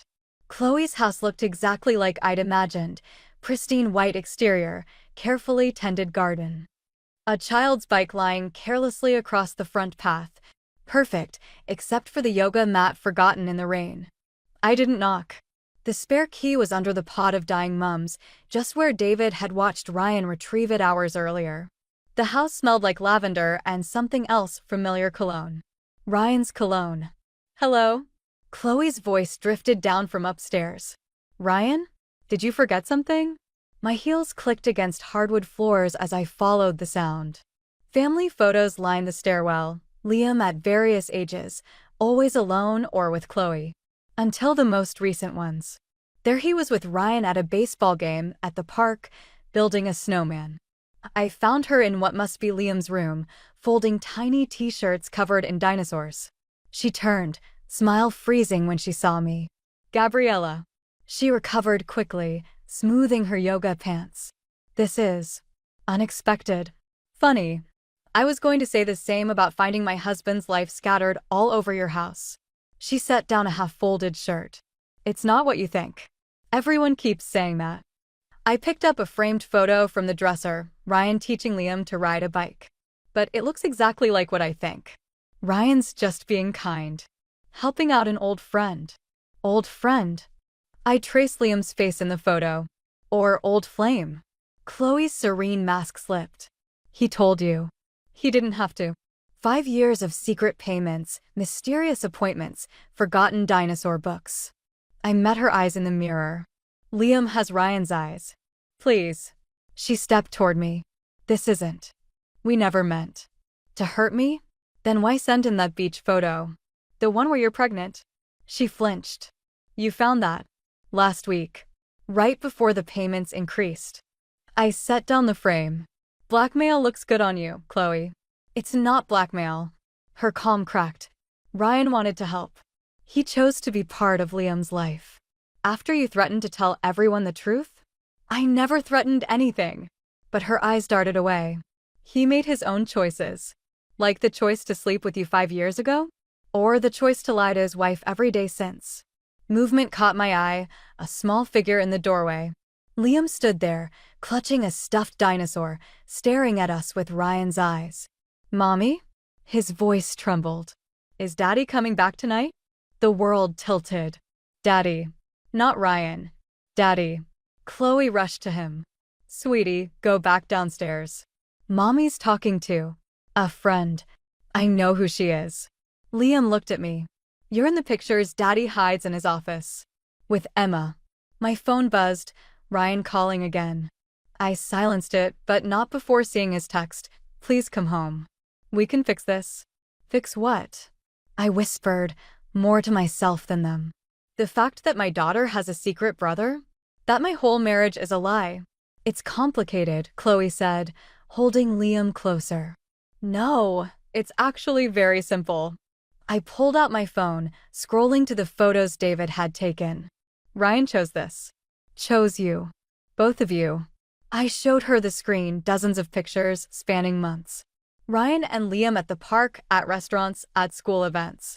A secret family album. He loves Emma too, she said quietly. Enough to risk losing her? I headed for the stairs. Hope your perfect little family was worth it, Chloe. Because tomorrow, everyone knows the truth. Wait.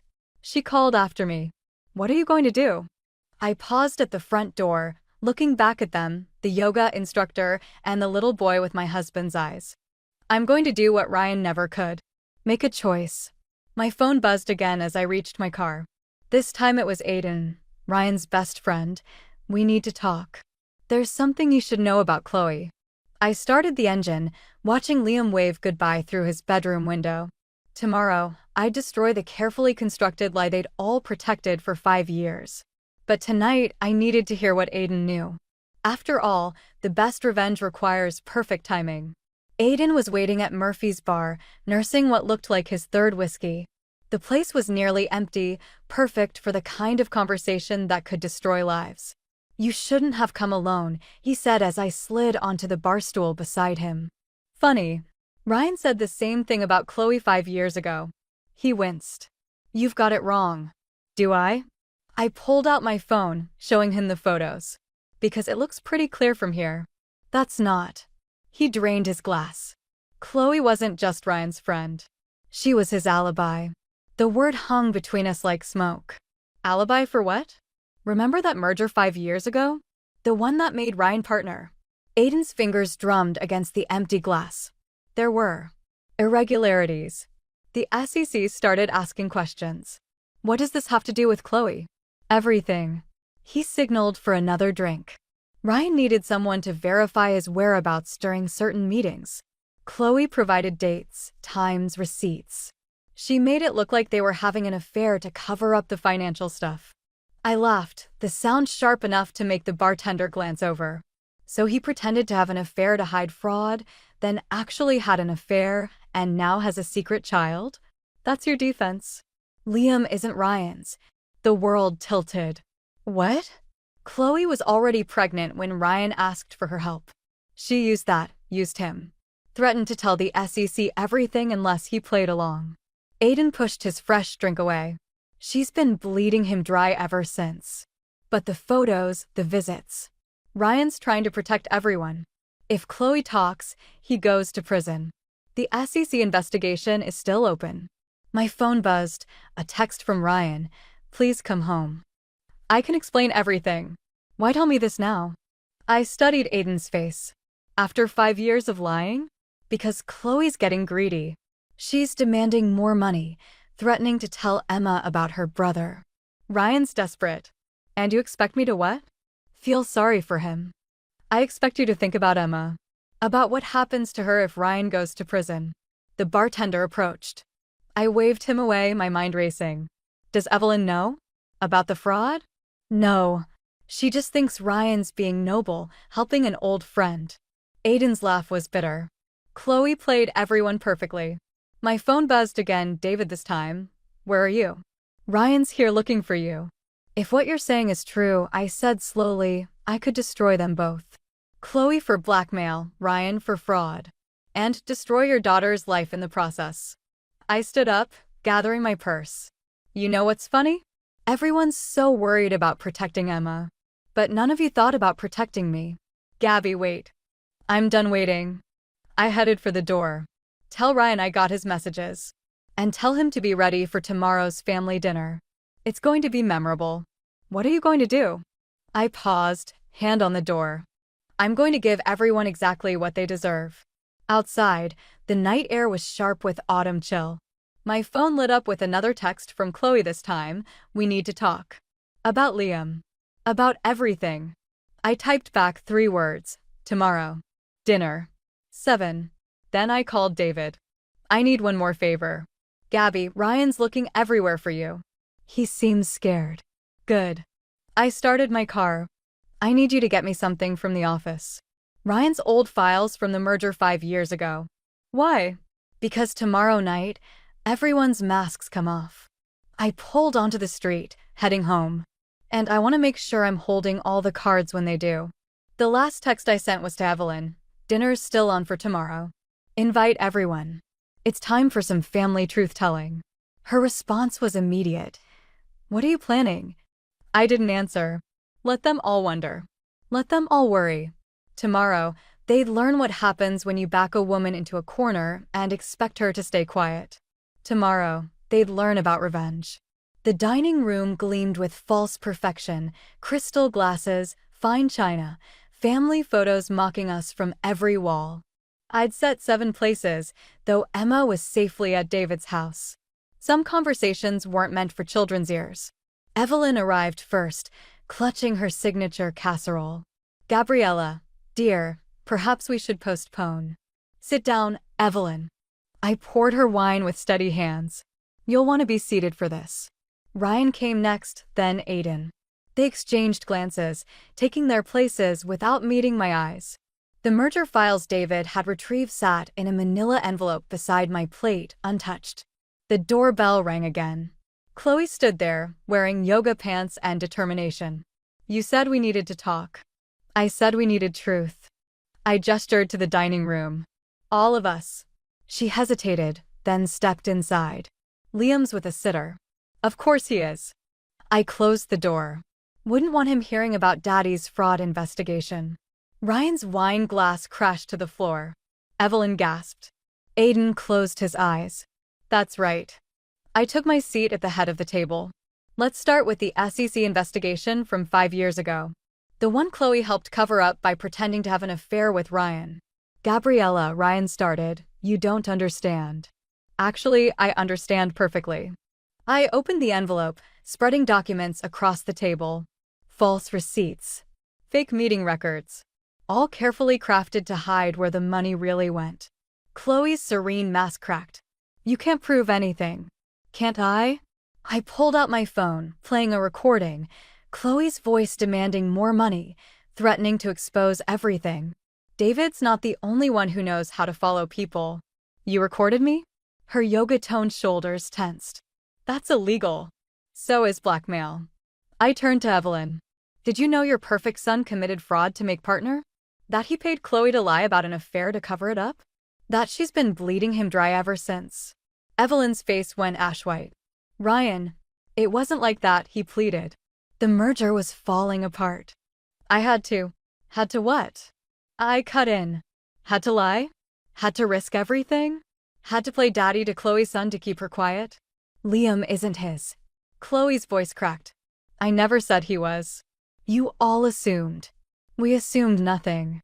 I pulled out one last document. I had a DNA test done. With that dinosaur book Ryan left behind? The one covered in Liam's saliva. The room froze. Ryan's face drained of color. "Would you like to know the results?" I stood slowly. "Would you like to know which one of you has been lying about Liam's paternity?" "Don't." Chloe's calm finally shattered. "Please." "Why not? Isn't that what this dinner is about?" "Truth." "The truth," Ryan said quietly, "is that I was trying to protect everyone." "By destroying everything?" I laughed, the sound brittle. "Our marriage? Emma's security? Your career?" "I never meant." "To get caught?" I tossed the DNA results onto the table, unopened. "Here's your truth, Ryan. I don't need to know if Liam's yours. I don't need to know if the affair was real or just cover for fraud.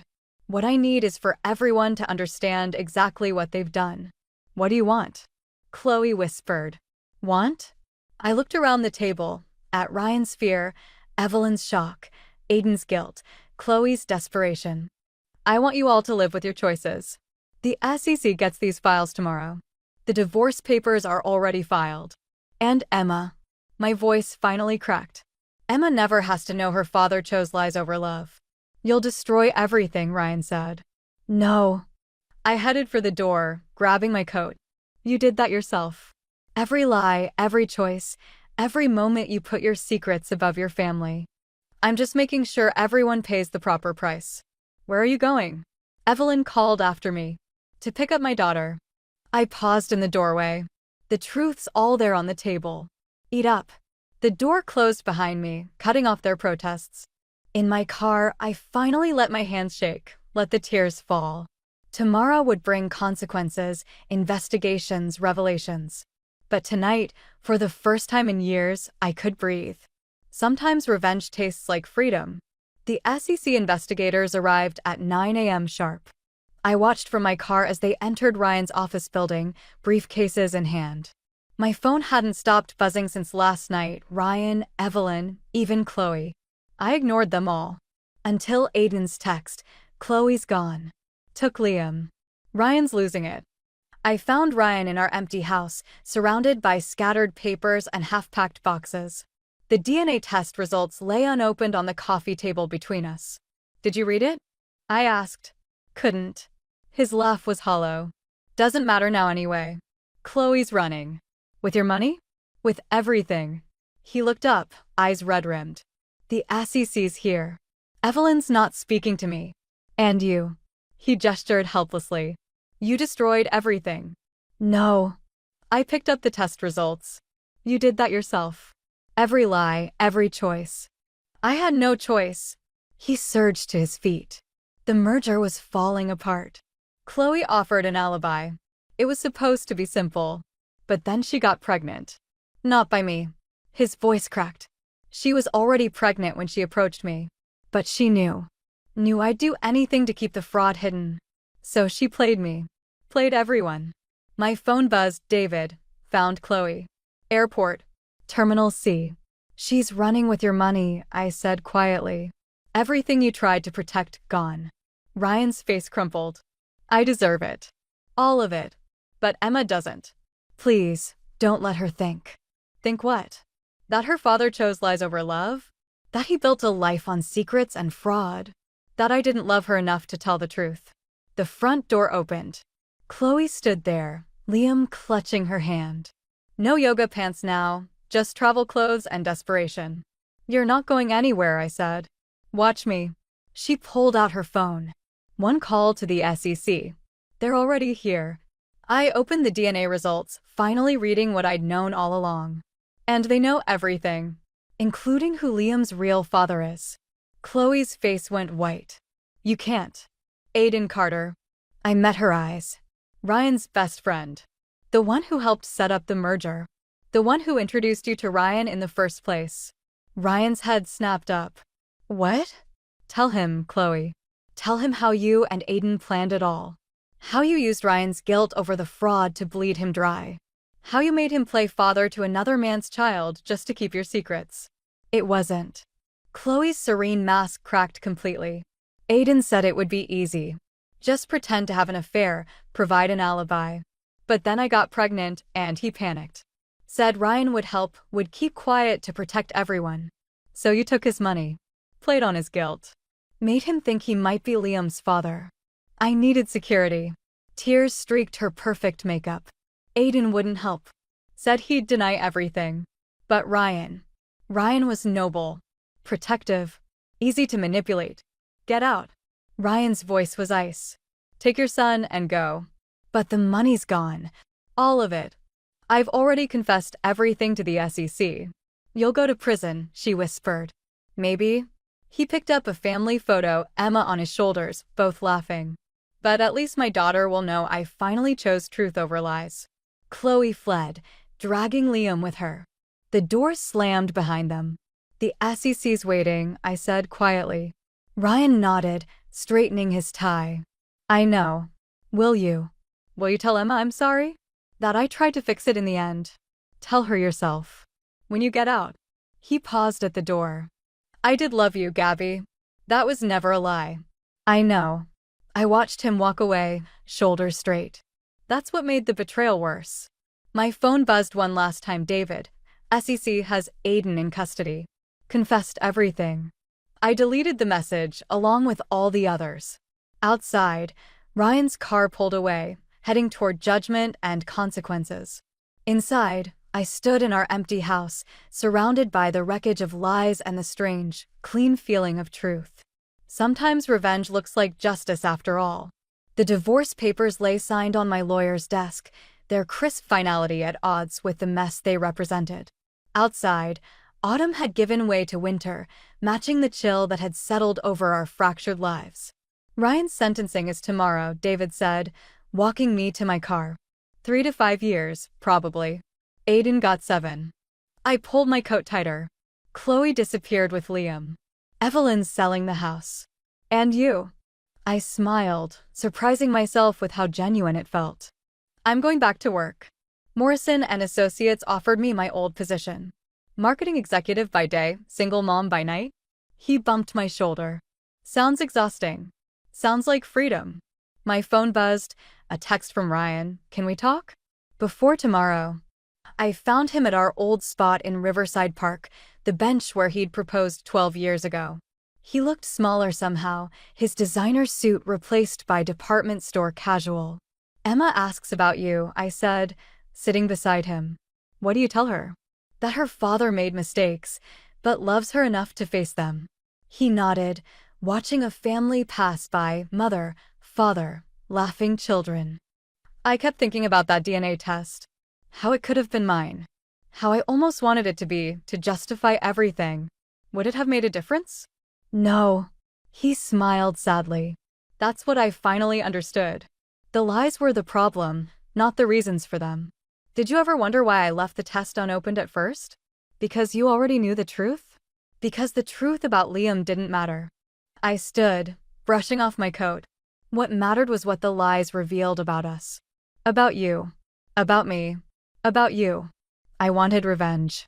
Wanted to destroy everything you built on lies. The winter wind caught my hair. But in the end, The truth was revenge enough. Ryan's shoulders slumped. I'm sorry. For all of it. I know. I started to walk away, then paused. Emma's dance recital is next month. I'll send you pictures. Gabby? His voice was small. Was any of it real? Us. I thought about our wedding day, Emma's birth, countless small moments of genuine love buried under years of deception. The love was real. The trust wasn't. And you can't have one without the other. At home, Emma was waiting, homework spread across the kitchen table. Mom, can I ask you something? Always. Are you sad about Dad? About everything. I sat beside her, looking at her math problems, simple equations, clear answers. If only life were that straightforward. I'm sad about the choices he made, I said carefully. But not about standing up for the truth. Even though it hurt people, sometimes the truth hurts less than lies in the long run. She nodded, wise beyond her years. Like ripping off a Band-Aid? Exactly like that. My phone buzzed one last time. Evelyn, Ryan's lawyer, called. He's pleading guilty tomorrow. No deals, no excuses. Said you taught him about facing consequences. I deleted the message without responding. Outside, snow began to fall, covering our garden in clean white. The revenge I'd sought had transformed into something else, not forgiveness, exactly, but understanding. Understanding that sometimes justice looks like letting go, like choosing truth over comfort. Like teaching your daughter that love without honesty is just another pretty lie. Emma returned to her homework, humming softly. I watched her, this child who would grow up knowing that strength sometimes means walking away, that love sometimes means demanding better. That truth, however painful, is always preferable to comfortable deception. The snow fell harder, erasing footprints, covering the past in clean possibility. Tomorrow would bring new challenges, new choices, new chances to choose truth over lies. But tonight, in this moment, we were exactly where we needed to be. Sometimes the best revenge is simply living well, on your own terms, in your own truth. The call came at 3 a.m., just like it always did. My brother never could time his rock bottoms conveniently. Evie, please, he's in the hospital. Mum's voice cracked through my iPhone, that familiar mix of panic and manipulation that made my stomach turn.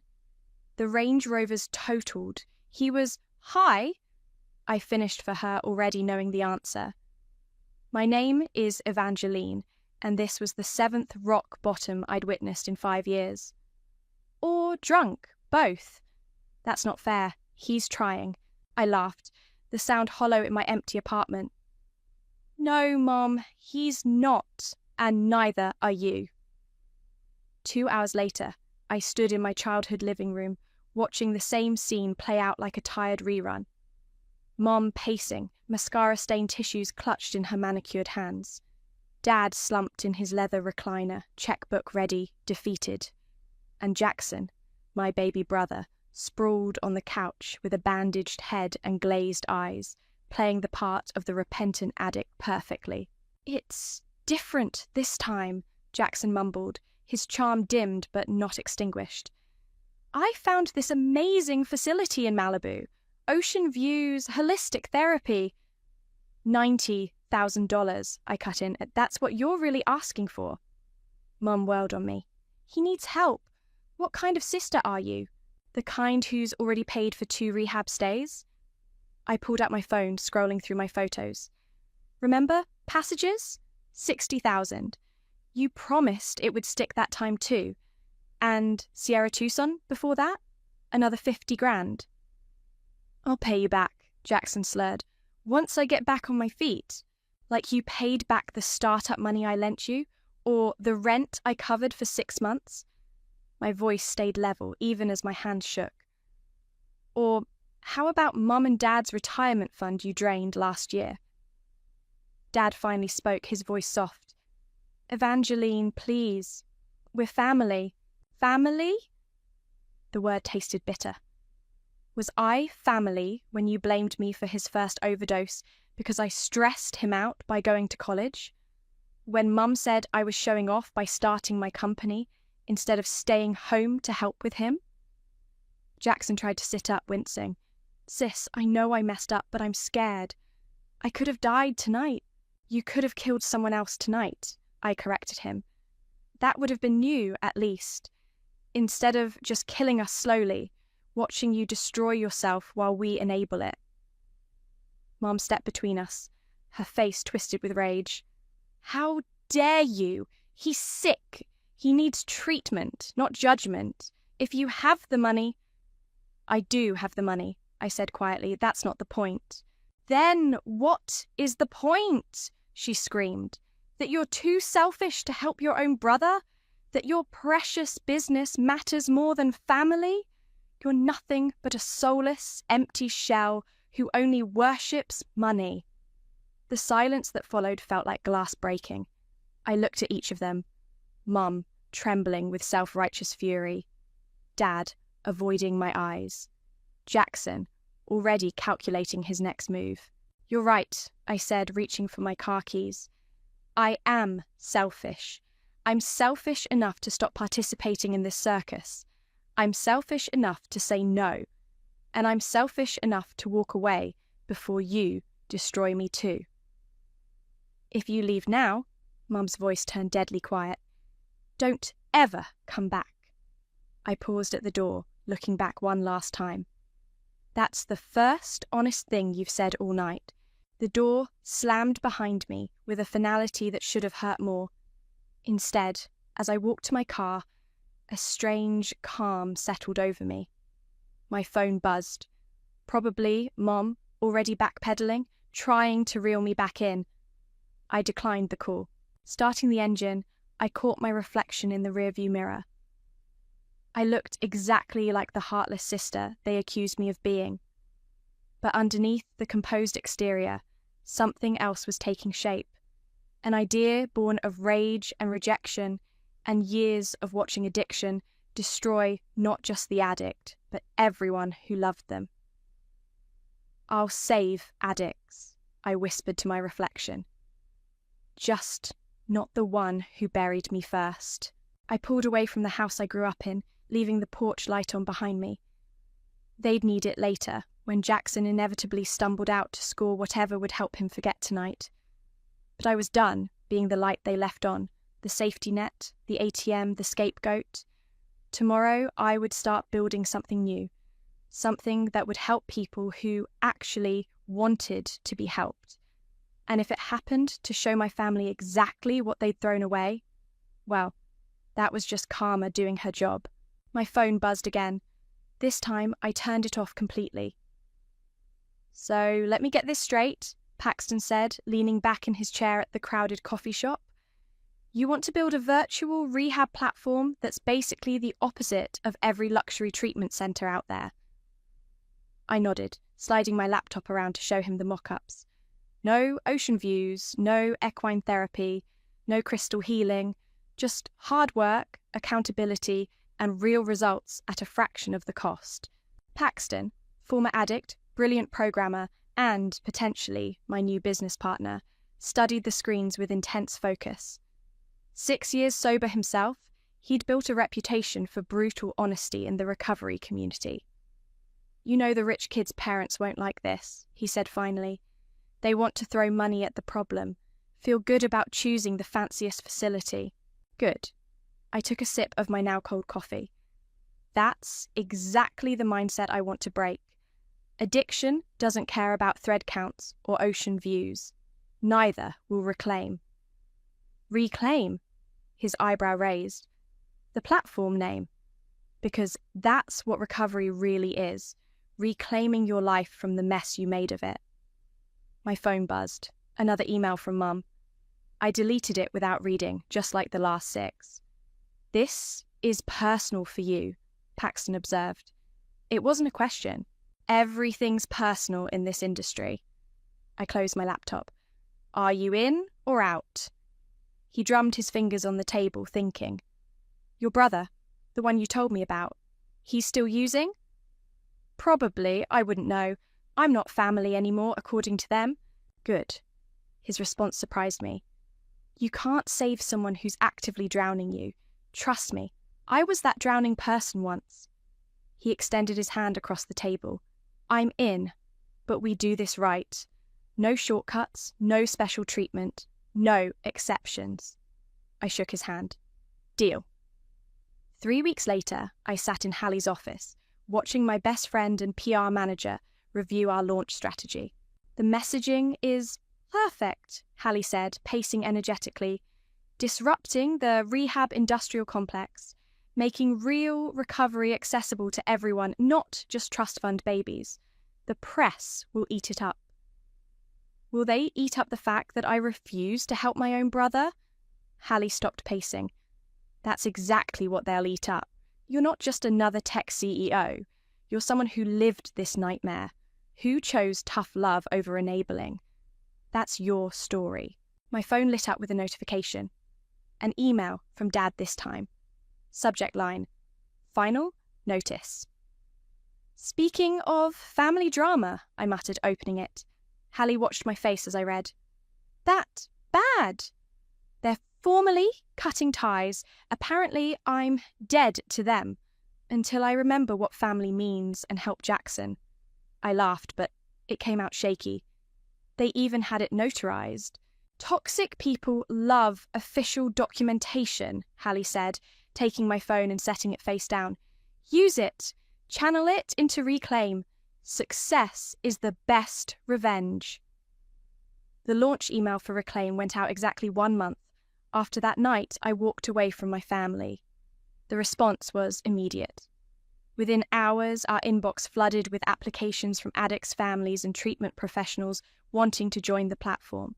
Look at these stories, Paxton said during our first team meeting, scrolling through submissions. People who can't afford traditional rehab. People who've tried luxury facilities 5 times and failed. They're desperate for something different. Something real, I added, reviewing the numbers. We've got over 1,000 applications already. We need to start screening. About that? Paxton shifted uncomfortably. We got an application from someone named Jackson. Different last name, but the details... My hand stilled on the keyboard. Forward it to the review board. Standard protocol. No special treatment. Good or bad. You sure? It's your company. You could...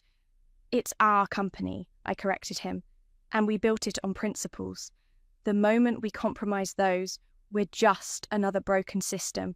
Later that night, alone in my office, I finally opened the application. Jackson had used our mother's maiden name, but the story was unmistakable. His answers were perfectly crafted to pull heartstrings, just like always.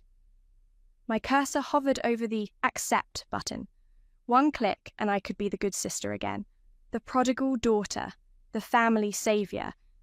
Instead, I clicked forward to review board and closed my laptop. Walking to my car, I got one last notification. A news alert. Tech entrepreneur launches revolutionary addiction recovery platform. The headline made me smile, not because of the recognition, but because I knew my family would see it. They'd know what I built from the ashes of their rejection. They'd understand that their weapon of choice, abandonment, had become my foundation. Sometimes the best revenge isn't what you do to others. It's what you build without them. Day 15, check-in. Serenity's face filled my screen, her eyes clear and focused. I almost used yesterday. Had the money in my hand, knew exactly where to go. I leaned closer to my monitor, watching our Star Beta participant. Something about her rawness, her complete lack of pretense, kept drawing me in. But you didn't, I said. No, she smiled, revealing a chipped front tooth she'd never fixed. I opened the Reclaim app instead, did the emergency protocol, called my sponsor, went to a meeting. Boring stuff that actually works. Unlike the glossy testimonials from luxury rehabs, Serenity's daily video logs were unfiltered reality. No makeup, no script, no ocean backdrop, just brutal honesty from a former heroin addict fighting for her life. The boring stuff is what saves lives, I told her. How's the job search going? Got 2 interviews tomorrow, entry-level stuff, but... She shrugged. Can't be picky with my record. Besides, Reclaim taught me something. Rock bottom is where you start building. My throat tightened. Jackson used to say things like that. Practice lines delivered with perfect sincerity. But Serenity was different. She backed her words with action. A knock at my office door interrupted us. Hallie burst in, practically vibrating with excitement. Sorry to interrupt, but you need to see this now. She thrust her tablet at me. BuzzFeed just picked up Serenity's story. It's going viral. I scanned the article. From heroine to hope. How one woman's recovery journey is changing addiction treatment. They want to interview you too, Hallie added. The Tough Love Tech CEO revolutionizing rehab. This could be huge for Reclaim. Serenity's voice came through my speakers. Should I go? Let you handle this? No, I said quickly. This is your story, Serenity. We're just the platform you used to tell it. After finishing the call, I scrolled through the article's comments. Thousands of people sharing their own addiction stories, tagging friends, asking about Reclaim. Our server nearly crashed from the traffic. Your parents will see this, Hallie said quietly. Good. I closed the browser. Let them see what real recovery looks like. That night, I couldn't sleep. Memories I'd suppressed came flooding back, finding Jackson unconscious in his car outside a dealer's house, holding his hair back while he vomited after his first overdose, writing checks I couldn't afford, believing every tearful promise that this time would be different. My phone buzzed. A text from Paxton. Turn on CNN. There was Serenity, poised and powerful in her first national interview. No designer clothes or practiced speeches, just a woman in a thrift store blazer telling the truth. Reclaim worked because it didn't coddle me, she was saying. They demanded accountability, made me face my choices. No one can recover for you, not your family, not some luxury facility. You have to do the work yourself. The interviewer leaned forward. But isn't tough love risky? Couldn't refusing to help an addict lead to tragedy? Serenity didn't hesitate. Enabling kills more addicts than tough love ever will. I know. I buried 3 friends who had families that helped them to death. My phone buzzed again. Unknown number. I almost declined it until I saw the voicemail notification. Evangeline, it's Dad. Your mother doesn't know I'm calling. I saw the interview. The girl, Serenity, she reminded me of Jackson before everything. I just wanted to say, maybe you were right. I don't know how to finish that sentence. Just be careful. Success makes you a target. And your brother, he's not well. The message ended. I played it again, searching for hidden meanings, manipulations, threats. But all I heard was fear. Real fear. Another notification popped up, an email from our board. Subject, emergency meeting required. The preview showed just one line. Concerning multiple application attempts under various aliases, J. Harvey. My hand shook as I typed a response. Standard protocol. No exceptions. I opened my laptop and pulled up Serenity's latest check-in video. Watched her talk about her job interviews, her small victories, her honest struggles. She was building something real from her rock bottom, brick by boring brick.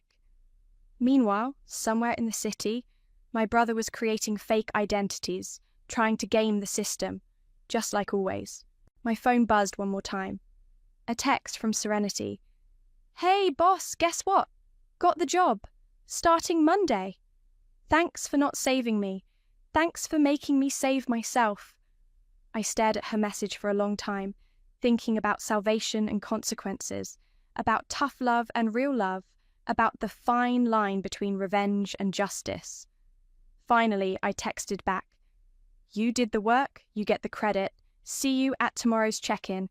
Then I turned off my phone and tried to sleep, knowing tomorrow would bring new battles, new choices, new chances to prove that sometimes the cruelest thing you can do is help someone destroy themselves.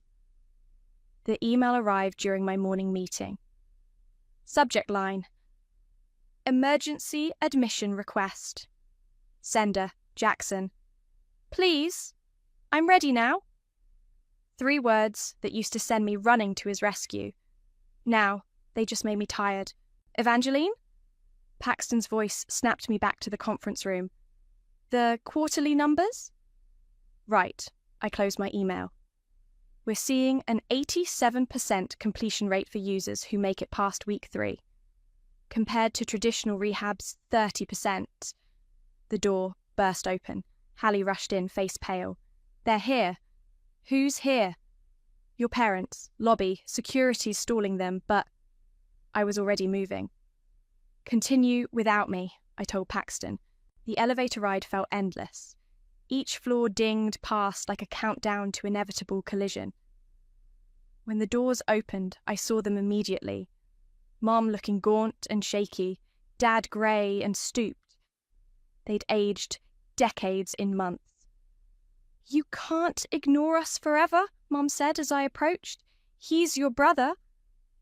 This is a place of business, I replied coolly. Do you have an appointment? Don't play corporate with me. Her voice cracked. Jackson's in trouble. Real trouble this time. When isn't he? Dad stepped forward. He's facing charges. Possession with intent to distribute. They found... Stop. I held up my hand. Whatever he's done, it's not my problem anymore. He submitted an application, Mom pressed, to your program. You have to... I don't have to do anything. The words came out sharp enough to make her flinch. Reclaim has a review board.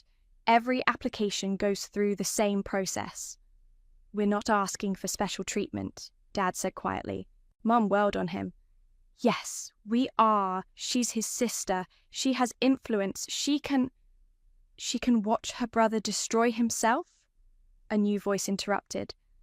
Paxton stood behind me, arms crossed. Like you've been doing for years? Who are you to judge us? Mum snapped. I'm someone who actually got clean, Paxton said.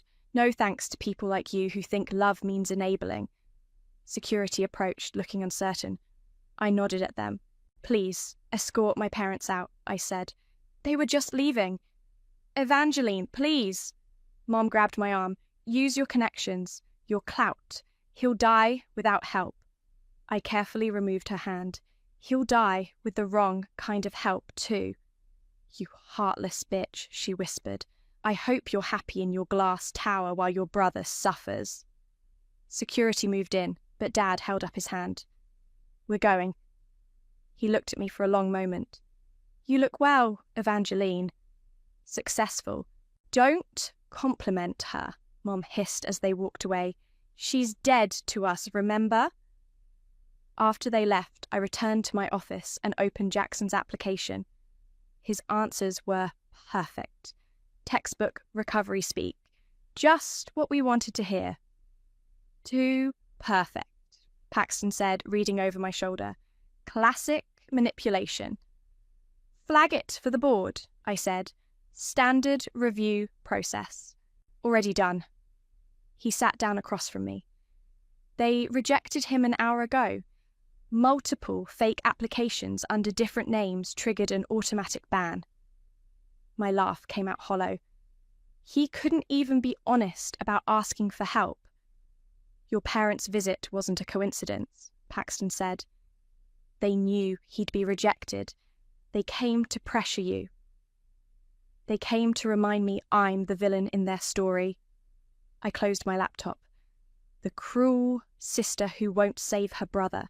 You can't save someone who's actively trying to game the system. Tell that to my mother. My phone buzzed. A news alert. Local dealer arrested, multiple charges. My heart stopped when I saw the address. It was 2 blocks from my parents' house. Another email popped up. From Jackson. If you don't help me, I'll tell everyone how you abandoned your own brother. how your precious company lets addicts die, how you're just a bitter bitch getting revenge. Forward that to legal, Paxton said quietly. We need to document everything now. I nodded numb. He's spiraling. Yes, and he's trying to drag you down with him. My phone rang, Serenity's number. I almost declined it, but something made me answer.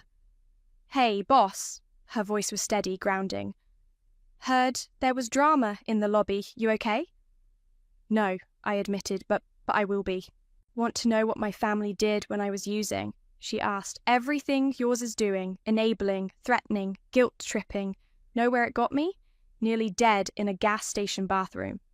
And now they don't speak to me, because I got clean on my terms, not theirs.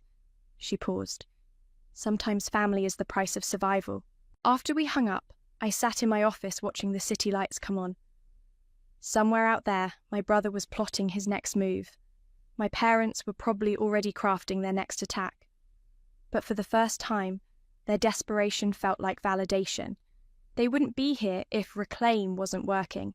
They wouldn't be scared if I hadn't finally found my power. I forwarded Jackson's email to legal, then turned off my phone. Let them come. I was ready. The funeral home smelled like artificial flowers and regret. Marcus, Serenity's former sponsor, was dead. Overdose. The same demon he'd helped others fight had finally caught him. He had 10 years clean, Serenity whispered beside me, her voice raw. 10 years and one bad day took it all. I watched her twist the sobriety chip in her hands. 6 months clean. Such a fragile milestone, suddenly feeling more precarious than ever. The memorial photos showed a different Marcus than I'd known. Younger, healthier, surrounded by the people he'd helped. In one picture, he stood proudly outside his first apartment after getting clean. In another, he was speaking at a recovery meeting, eyes bright with purpose. He saved my life once, Serenity said. Found me behind a dumpster, barely breathing. Instead of calling 911, he sat with me through withdrawal. Said he wouldn't let the system swallow me up. The memory hit me like a punch, finding Jackson in his car, lips blue, needle still in his arm. I'd called 911 that time. Had to watch them Narcan him back to life while he fought them. Cursed me, promised he'd never forgive me for ruining his high. Evangeline? Serenity touched my arm. You're shaking. I need air. Outside, the autumn wind cut through my blazer. I sank onto a bench, memories flooding back faster than I could suppress them. Jackson, 16, stealing Mum's jewelry for drug money. Me, covering for him because he's just going through a phase. Jackson, 18, totaling his first car. Me, giving him my college savings to pay for repairs because he'll pay me back. Jackson, 20, overdosing at my graduation. Me, missing the ceremony to sit in the ER while Mum blamed me for stressing him out with my success. Jackson, 24, stealing my identity to open credit cards. Me, working double shifts to pay off his debt because family protects family. Here. Serenity appeared with 2 paper cups of coffee. It hits harder at funerals, doesn't it? All the what-ifs. I destroyed my life trying to save his, I said, the words spilling out. My grades, my scholarships, my first business, all sacrificed on the altar of my brother's addiction. And they called it love. That's not love, she said firmly. That's slow suicide. Inside, the service was starting. Marcus's sister was speaking, her voice carrying through the open door. We thought love meant never giving up. But sometimes love means letting go. My phone vibrated. A text from Hallie. News alert. You need to see this. The headline made my coffee turn to acid in my stomach. Local man arrested in drug sting. Claims sister's recovery program denied him help. Jackson, I whispered. Serenity read over my shoulder. He's desperate. Cornered animals always bite hardest. Another text from Paxton. Board emergency meeting in 1 hour. Your brother's accusations are gaining traction. I have to go. I stood, hands still shaking. I'm sorry about Marcus. Don't be sorry, Serenity said. Be strong. What you built with Reclaim, it's what Marcus believed in. Real recovery, not enabling wrapped in family guilt. I looked back at the funeral home, at the photos of a man who saved others but couldn't save himself. At Serenity, holding her 6-month chip like a shield against the darkness. You know what the hardest part is? I asked her. Sometimes I miss him. The him before the drugs, the little brother who used to make me laugh, who drew me pictures, who looked at me like I could fix anything. That's the real tragedy of addiction, she said softly. It doesn't just kill people. It replaces them with shadows wearing their faces. My phone buzzed again. Mum this time. How dare you deny your brother help and then parade around at recovery events, pretending to care about addicts. You're a fraud and everyone will know it. I showed Serenity the message. She read it and handed the phone back with a sad smile. You know what Marcus told me once? He said, enabling isn't love, it's fear dressed up as loyalty. Real love is harder. Real love sometimes means watching someone hit bottom because that's the only way they'll look up. The wind picked up, scattering autumn leaves across the funeral home steps. Inside, people were sharing memories of Marcus, of lives he'd touched, of battles he'd helped others win, even as he lost his own. I have to face the board, I said, deal with Jackson's accusations.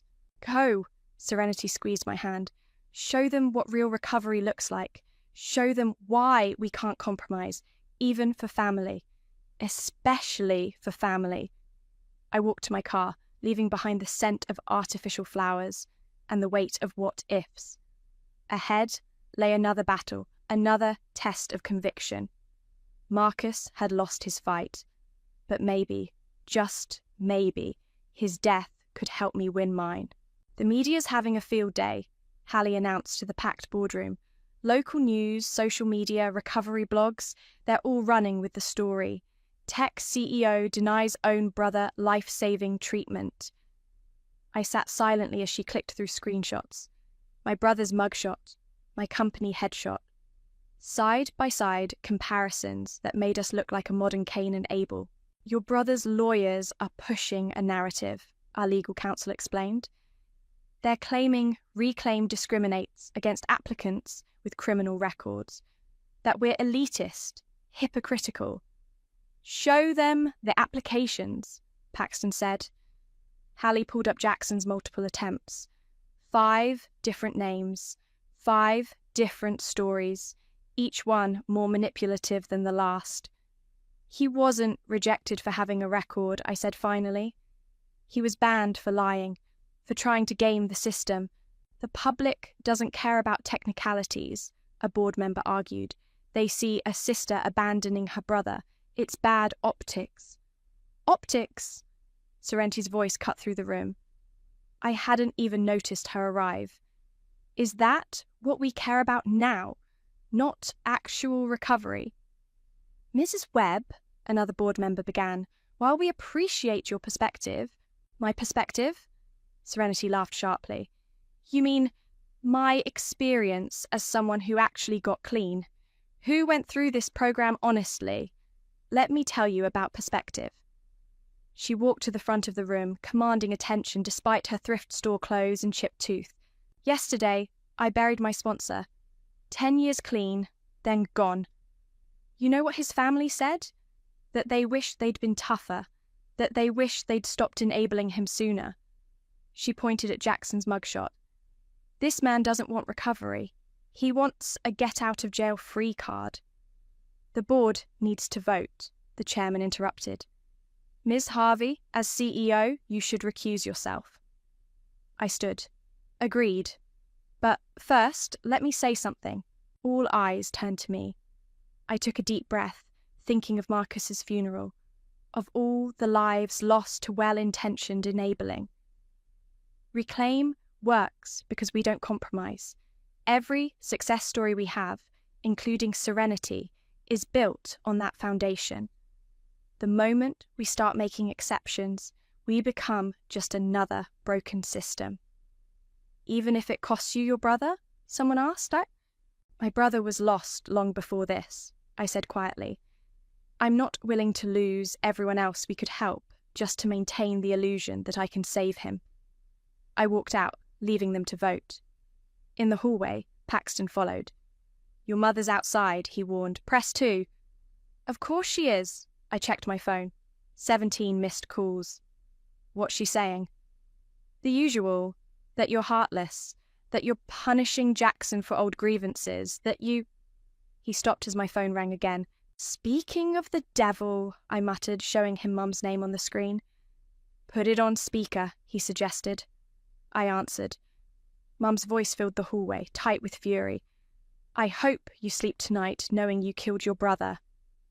Is that what you tell yourself, Mom? That I'm killing him? Not the drugs, not the enabling, not your refusal to ever let him face consequences? He's facing consequences now. He's looking at real prison time. Good. The word came out before I could stop it. Maybe that's what he needs. How dare you? No, how dare you? How dare you blame me for finally saying no? How dare you show up here with cameras and accusations when you're the ones who've been helping him die slowly for years? Silence. Then, you're not the daughter I raised. Thank God for that. I ended the call. The boardroom door opened. Hallie emerged, face unreadable. Well? Votes in. They're backing you. Rejection stands. Relief flooded through me, followed immediately by guilt. What kind of sister feels relief at denying her brother help? The kind who knows the difference between help and enabling, Serenity said, as if reading my mind. The kind who's brave enough to be hated for doing the right thing. My phone buzzed one final time. A text from Dad. Your mother's wrong. You are exactly the daughter we raised. Strong. Principled. We just didn't expect those principles to ever turn against us. I showed Paxton the message. He read it and nodded slowly. He's starting to understand, he said. That's something. It's not enough, I replied, but my voice wavered. It never is, Serenity said, but it's a start. Through the windows, I could see Mum talking to reporters, playing her role perfectly, the desperate mother fighting a heartless system. But for the first time, her performance didn't touch me. Ready to face the press? Hallie asked. I straightened my jacket, thinking of Marcus, of Serenity, of all the people we could still help if we stayed true to our principles. Yes, I said, let's go tell the truth. The video went viral within hours. Jackson, wild-eyed and belligerent, fighting with police outside a convenience store. His voice slurred but clear enough. My sister thinks she's better than everyone with her fancy rehab program. She let this happen. I watched it for the 3rd time in my office, each viewing hurting less than the last. We need to respond, Hallie said, pacing behind me. The press is... Look at this timestamp, I interrupted, pausing the footage. This was filmed yesterday, while Mom was outside our building crying to reporters about how desperately he wanted help. My phone lit up, Serenity calling. Turn on TED Talks live stream, she said without preamble. I'm about to go on. I switched screens just in time to see Serenity walk onto the red circle. Gone was the thrift store clothing, replaced by a simple black dress, but her chipped tooth still showed when she smiled. Perfectly, authentically imperfect. 6 months ago, I was dying, she began. Not the dramatic Hollywood kind of dying, the slow, grinding kind that addiction specializes in. Today, I'm alive, not because someone saved me, but because someone refused to. The audience was silent, captivated. Reclaim didn't save my life by coddling me. They saved it by demanding I save myself, by showing me that rock bottom isn't a place, it's a choice. A choice to either keep digging or start climbing. My office door burst open. Paxton rushed in, tablet in hand. "Security breach," he said tersely. "Someone tried to hack our system, tried to create a fake profile using Serenity's ID." "Jackson?" "No." He showed me the logs. "Your father." I stared at the evidence. Clumsy but determined attempts to forge documents, to create a backdoor for Jackson using Serenity's success story as a template. On screen, Serenity was still speaking. "The hardest part of recovery isn't getting clean. It's staying clean when everyone who claims to love you keeps trying to drag you back into comfortable patterns of destruction." "What do you want to do?" Hallie asked quietly. "Document everything," I said. "Send it to legal and draft a statement." "Saying what?" I looked at Serenity on screen, standing tall and honest in her hard-won victory. Then, at the paused video of my brother, raging and broken in his chosen defeat. The truth. All of it. An hour later, I stood before a forest of microphones. At Reclaim, we believe in accountability, even when it's family, especially when it's family. My brother's addiction didn't happen in a vacuum. It was fertilized by enablers, myself included. For years, I wrote checks, made excuses, cleaned up messes, calling it love while watching him die. Cameras flashed. Reporters shouted questions. I held up my hand. Today, my family tried to hack our system, to steal another recovering addict's identity, to cheat their way into a program that only works because we refuse to cheat. They call this love. I call it what it is, abuse, of trust, of resources, of the very concept of recovery. My phone buzzed. Mum calling. I declined without looking. Reclaim isn't just a company. It's a promise. To every addict ready to do the work. To every family member brave enough to stop enabling. To everyone who understands that sometimes love means standing firm while someone you care about hits bottom. Later, alone in my office, I watched the statement go viral. Tough love works started trending. Testimonials poured in from families who'd made similar choices. Former enablers sharing their turning points. Then came the security alert. Another attempted breach. This time from an internet cafe near my parents' house. Amateur, desperate attempts to access our system.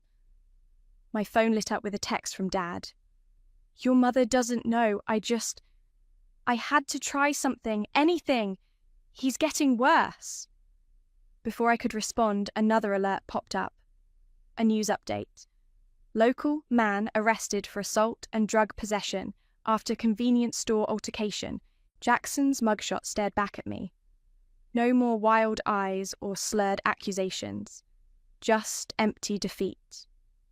Serenity's TED Talk had ended. The standing ovation was still echoing through my speakers when she called. "You saw the news?" "Yes." "You okay?" I thought about it. Really thought. Yes, because for the first time, I'm not responsible for his choices. "Karma's a mirror," she said softly. "It shows people exactly what they've been." My email pinged. The daily Reclaim success metrics. Completion rates up, relapse rates down. Real people getting real help because we refuse to compromise. "Your brother?" Serenity said. "He'll hit bottom eventually." "I know. The question is, will you be strong enough to let him?" I looked at my phone. More missed calls from Mom. More desperate texts from Dad. Then, at my computer screen, where success stories scrolled past like stars in the darkness.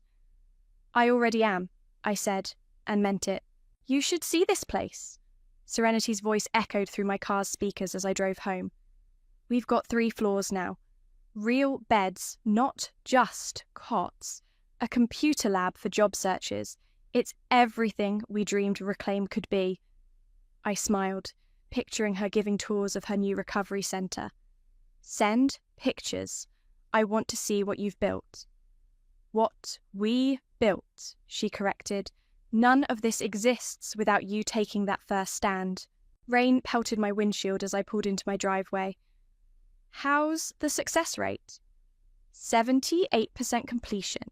No shortcuts, no exceptions, just like you taught me. Inside my house, I kicked off my heels and sank onto the couch. A dusty photo album caught my eye, one I hadn't opened since that night I walked away from my family. "Evangeline?" Serenity's voice softened. "There's something else, something you should know." I opened the album. There we were, Jackson and me building sandcastles, Jackson and me racing bikes, Jackson and me before everything broke. "What is it?" "We got a new admission today. He registered under a fake name, but..." She paused. "It's Jackson." The album slipped from my hands, photos scattering across the floor. "He didn't try to game the system this time," she continued. "No manipulation, no shortcuts. He's just here, doing the work." I bent to gather the photos, hands shaking. "Does he know you know?" "Yes. He asked me not to tell you. Said he needed to do this without family pressure, either positive or negative." A new text lit up my phone. Mum's latest attempt at contact. I deleted it without reading, just like all the others. "You might want to watch the evening news," Serenity added. "He gave an interview." I found the channel just in time. There was my brother, sitting in what looked like a group therapy room. No designer clothes, no practice charm, just Jackson, looking older and somehow smaller. "I spent years blaming everyone else," he was saying. "My sister, especially. It was easier than admitting I was the problem. But watching her build something that actually helps people, watching her choose truth over family loyalty, it broke something in me. Something that needed breaking." I muted the TV, fighting for breath. "He's different this time," Serenity said quietly. "I've seen enough recovery to know the real thing." "Or maybe he's just better at faking it." "Maybe. But that's not your burden anymore. You did the hardest thing. You walked away. Let him do the hard thing now." My doorbell rang. Through the peephole, I saw Dad standing in the rain, alone. "I have to go," I told Serenity. "Someone's here." I opened the door. Dad looked older, greyer, but somehow lighter. "I saw his interview," he said simply. "So did I." "Your mother, she's still..." He trailed off. "But I needed to tell you something. That night, when you walked away, you weren't the one who abandoned family. We were." The rain fell harder, but neither of us moved. "I'm not asking for forgiveness," he continued, "or reconciliation. I just wanted you to know you were right about everything."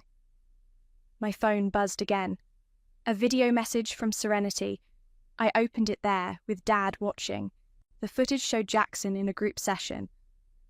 "My name is Jackson," he was saying, "and I'm an addict. Not because my sister wouldn't help me, not because my parents enabled me, because I chose to be. And now I'm choosing something else." Dad watched silently, tears mixing with rain on his face. "He's really there?" he asked finally. "Yes, but this time we have to let him do it alone, like you did." He turned to leave, then stopped. "I'm proud of you, Evangeline, not for your success, for your strength." After he left, I sat among the scattered photos, looking at the ghosts of who we used to be. My phone lit up one last time. Another deleted email from Mum. Some bridges stay burned, some wounds don't heal completely. But sometimes, that's the price of truth. I picked up a photo, Jackson and me, arms around each other, laughing at some forgotten joke. We looked happy. We looked whole. Maybe we'd never be those people again, but maybe we could be something else. Something real. Something earned. My phone rang. Serenity again. He's asking to make his first video check-in, she said. Standard protocol. No special treatment. Should I approve? I looked at the photo one last time, then set it aside. Yes, I said. Let him do the work. Outside, the rain began to ease. Tomorrow would bring new challenges, new choices, new chances to choose truth over comfort. But for now, in this moment, karma had finally found its balance. And somewhere in Serenity's center, my brother was choosing to save himself. That would have to be enough. The last person to leave after Dad's funeral was the first to tell me I needed to get out of his house. I stood in our kitchen, my childhood kitchen, watching Paisley adjust her designer black dress in the reflection of the microwave door. The same microwave where Dad and I used to heat up midnight snacks when I couldn't sleep. My name is Quinn, and I'd spent the last week crying. But now, staring at my stepmother's perfectly made-up face, I felt nothing but ice in my veins. "Darling," Paisley's voice dripped with fake sympathy. "I know this is difficult, but the will is quite clear. The house goes to me and my children. You'll need to be out by tomorrow evening." I gripped the counter. "Tomorrow? Dad's body isn't even cold." "Don't be crude." Felicity, my stepsister, sauntered in with a glass of wine. At 25, she'd already mastered her mother's condescending smile. "We're being generous, giving you 24 hours. Legally, we could make you leave now." The kitchen filled with the click-clack of more heels. Josephine, the youngest, lurked in the doorway, while Gerard leaned against the fridge, refusing to meet my eyes. "Show her the will, Mother," Felicity prompted, clearly enjoying the moment. Paisley produced a document from her designer purse, sliding it across the granite countertop. I recognised Dad's signature immediately, but the date made my stomach turn. 3 months ago, when he was already sick, when Paisley barely let me see him. "As you can see," Paisley pointed to a paragraph with her manicured nail, "the house and most assets transfer to me and my children. There's a small trust fund for you, of course. Your father wasn't completely heartless." "Heartless?" My voice cracked. "He was my father." "For 17 years, Felicity cut in. "Then he was our father for 15. Quality over quantity, right?" Gerard shifted uncomfortably. "Fel, maybe we could give her a few days." Absolutely not," Paisley snapped. "The decision is final. Quinn needs to start her own life, away from here." I looked around the kitchen, at the marks on the doorframe where Dad had measured my height every birthday until I was 16. At the dent in the cabinet from when I'd tried to make him breakfast in bed and dropped the pan. At the window where we'd watched thunderstorms together. "I'll need time to pack," I managed. "We'll have someone pack for you," Paisley said. "Just take your essentials. We'll ship the rest to whatever address you provide." Josephine stepped forward, her voice small. "Quinn, I saved you some of the photo albums." "Josie," Paisley warned, and the girl retreated. I stood there, surrounded by the family that had invaded mine, feeling like I was drowning. "Can I at least sleep here tonight?" Paisley's lips tightened. "Fine, one last night, but I want you gone by 6 tomorrow evening. We're having the interior decorator over to discuss renovations." "Renovations?" The word felt like acid. Dad loved this house exactly as it is. "Dad's not here anymore," Felicity said, taking another sip of wine. "And thank God, do you know how embarrassing these outdated curtains were?" Something in me snapped. I lunged forward, but Gerard caught my arm. "Don't!" he whispered. "It'll only make things worse." I jerked away from him, my voice steady despite the rage burning through me. "You're right. I'll be gone tomorrow."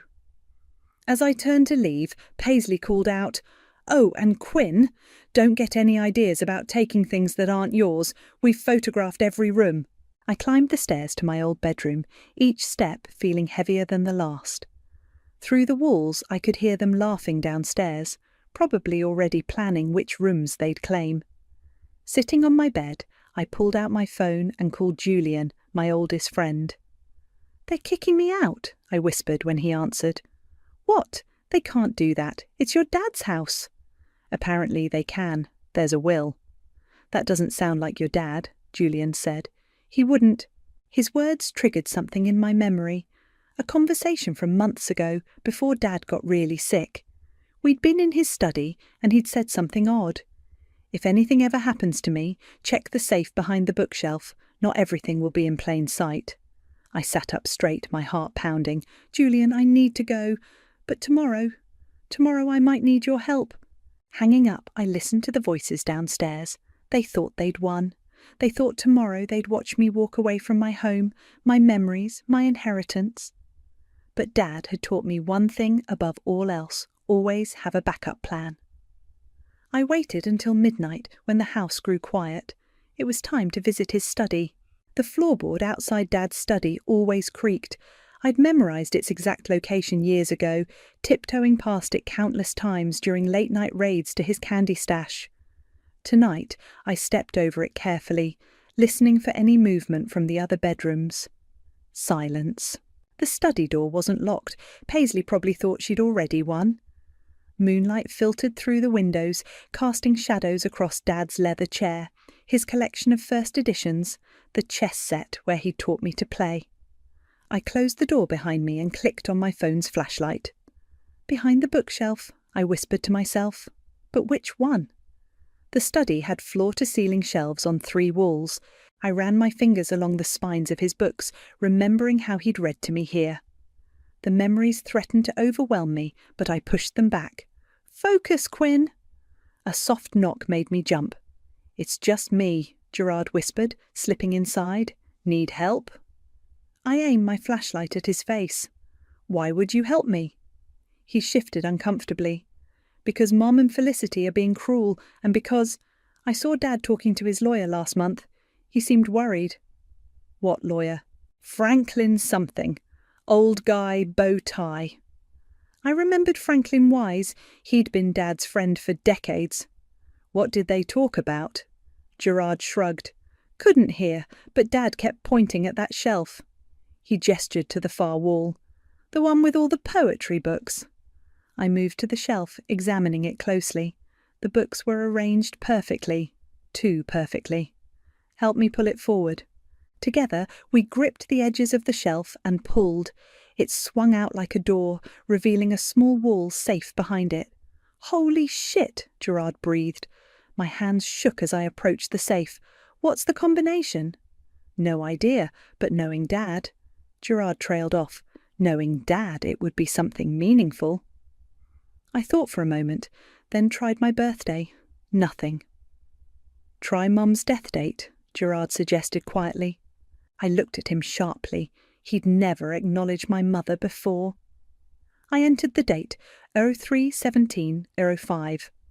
The safe clicked open. "I'll keep watch," Gerard said, moving to the door. "Hurry!" Inside the safe, I found several envelopes, some old photos, and a leather folder. The first photo made my throat tight. Dad and me at my high school graduation, both of us beaming, before he got sick, before Paisley took over everything. The leather folder contained legal documents. I skimmed them quickly, my heart racing faster with each page. There it was, a codicil to his will, dated just 2 weeks before his death. Properly notarized, witnessed, and crystal clear. The house was mine. "Someone's coming," Gerard hissed.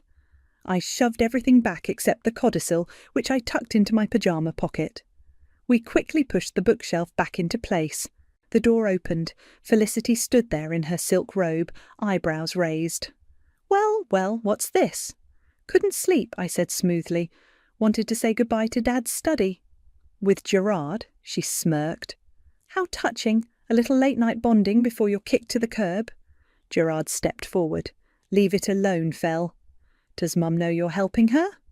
Felicity's voice turned sharp. "Because I'm sure she'd be interested to hear about this little midnight meeting." "Go ahead, tell her," I said, walking past her. "I'm leaving tomorrow anyway, right?" Back in my room, I pulled out the codicil with trembling hands. I read it 3 times to be sure. Then I called Julian. "I need you to pick me up early tomorrow," I told him. "And I need Franklin Wise's number." "Already? It's not even dawn." "Trust me, things are about to get interesting." A soft knock interrupted me. Gerard again. I didn't tell them what we found, he said, closing the door behind him. But Quinn, be careful. Mum and Felicity, they can be vindictive. I know. I studied his face. Why did you help me? He was quiet for a moment. Because Dad talked about you all the time when they weren't around. He missed you, and because... He hesitated. Because what they're doing isn't right. Thank you, I said, but this might get ugly. I know. He turned to leave, then stopped. Whatever you found in that safe, make it count. I waited until his footsteps faded before pulling out my phone again. The codicil felt warm in my hand, like it was alive with possibility. They thought they could erase me from my own home, treat me like an unwanted houseguest. But Dad had left me one last gift, the power to fight back. I dialed Franklin's number, watching the sun rise outside my window. It was time to show them what happened when you underestimated John Perry's daughter. Franklin's office hadn't changed in 15 years. Same leather chairs, same brass desk lamp, same bow tie. He studied the codicil through his reading glasses while I sat across from him, trying not to fidget. This is legitimate, he said finally. Your father came to me directly, insisted on updating his will. He knew Paisley was influencing things. Influencing? I leaned forward. Franklin removed his glasses. Your father discovered that Paisley had been meeting with another lawyer, Marcus Reed. She convinced your father to sign a new will when he was heavily medicated, the one she showed you yesterday. That's illegal, Julian said from the chair beside me. Highly unethical, certainly. Franklin pulled out another document. I have proof of the meetings and the medication logs from your father's nurse, but your father didn't want a legal battle while he was sick. Instead, he made this codicil. My hands clenched. So the house is mine? Legally, yes. The codicil supersedes the previous will. But Quinn... He hesitated. Paisley won't leave quietly. Good, I said. I don't want quiet. Julian touched my arm. Quinn, maybe we should just present the codicil formally, let the lawyers handle it. I shook my head. They humiliated me at Dad's funeral, made me feel like a stranger in my own home. I want them to feel what that's like. Franklin's eyes twinkled. Your father would appreciate the poetry of that. He always said you had his spine. So what's our play? Julian asked. I smiled. They're having an interior decorator over at 6. Perfect time for a family meeting, don't you think? Franklin nodded slowly. I'll arrive at 6:30. That should give them time to get comfortable. But Quinn, be careful. People like Paisley when they're cornered. They bite, I finished. I'm counting on it. Back in Julian's car, he turned to me. You're enjoying this a little too much. You didn't see Felicity's face when she told me to get out, or hear Paisley talking about renovating Dad's study before he was even buried. I get it, but revenge isn't always... This isn't just revenge, I cut him off. This is justice. Dad wanted me to have the house. They tried to steal it. Okay. He started the car. What do you need me to do? I need you to help me set up some cameras. If they're going to show their true colours, I want it on record. We spent the next few hours buying small wireless cameras and hiding them strategically around the house. One in the living room, one in the kitchen, one in the foyer. I placed the last one in Dad's study myself. At 5:45, I heard cars pulling up. Paisley's voice drifted through the open windows, talking about paint samples and modern fixtures. I texted Julian, who was waiting nearby. Showtime. Paisley's heels clicked across the foyer. Quinn, why is your car still here? I emerged from the kitchen, smiling. Just finishing up some packing. Don't mind me. Felicity appeared, followed by an elegant woman carrying fabric swatches. Mother, shouldn't she be gone by now? I'm leaving soon, I said sweetly. Just waiting for a meeting. Meeting? Paisley's eyes narrowed. What meeting? Oh, didn't I mention? Dad's lawyer is stopping by. The colour drained from Paisley's face. Which lawyer? Franklin Wise. Remember him? Dad's friend of 30 years. Felicity stepped forward. Whatever you're planning. The doorbell rang. Gerard opened it, revealing Franklin in his signature bow tie. "Good evening, everyone," he said pleasantly. "I believe we have some business to discuss." "We have nothing to discuss," Paisley snapped. "I have the will right here." "Ah, yes, the will drafted by Marcus Reed." Franklin's voice hardened. "Interesting timing on that, given your husband's medication schedule." The interior decorator looked uncomfortable. "Perhaps I should come back another time." "No," I said, pulling out the codicil. "I think you should stay. After all, we need to discuss who actually has the authority to renovate this house." Paisley's face went from white to red. "What is that?" "This." I held up the document. "This is Dad's real final wish. Would you like to read it? Or should I have Franklin explain what happens when someone manipulates a dying man into signing away his daughter's inheritance?" The room went deadly quiet. Through the window I saw Julian's car pull up, right on schedule. Felicity lunged for the document, but I stepped back. "Careful," I warned.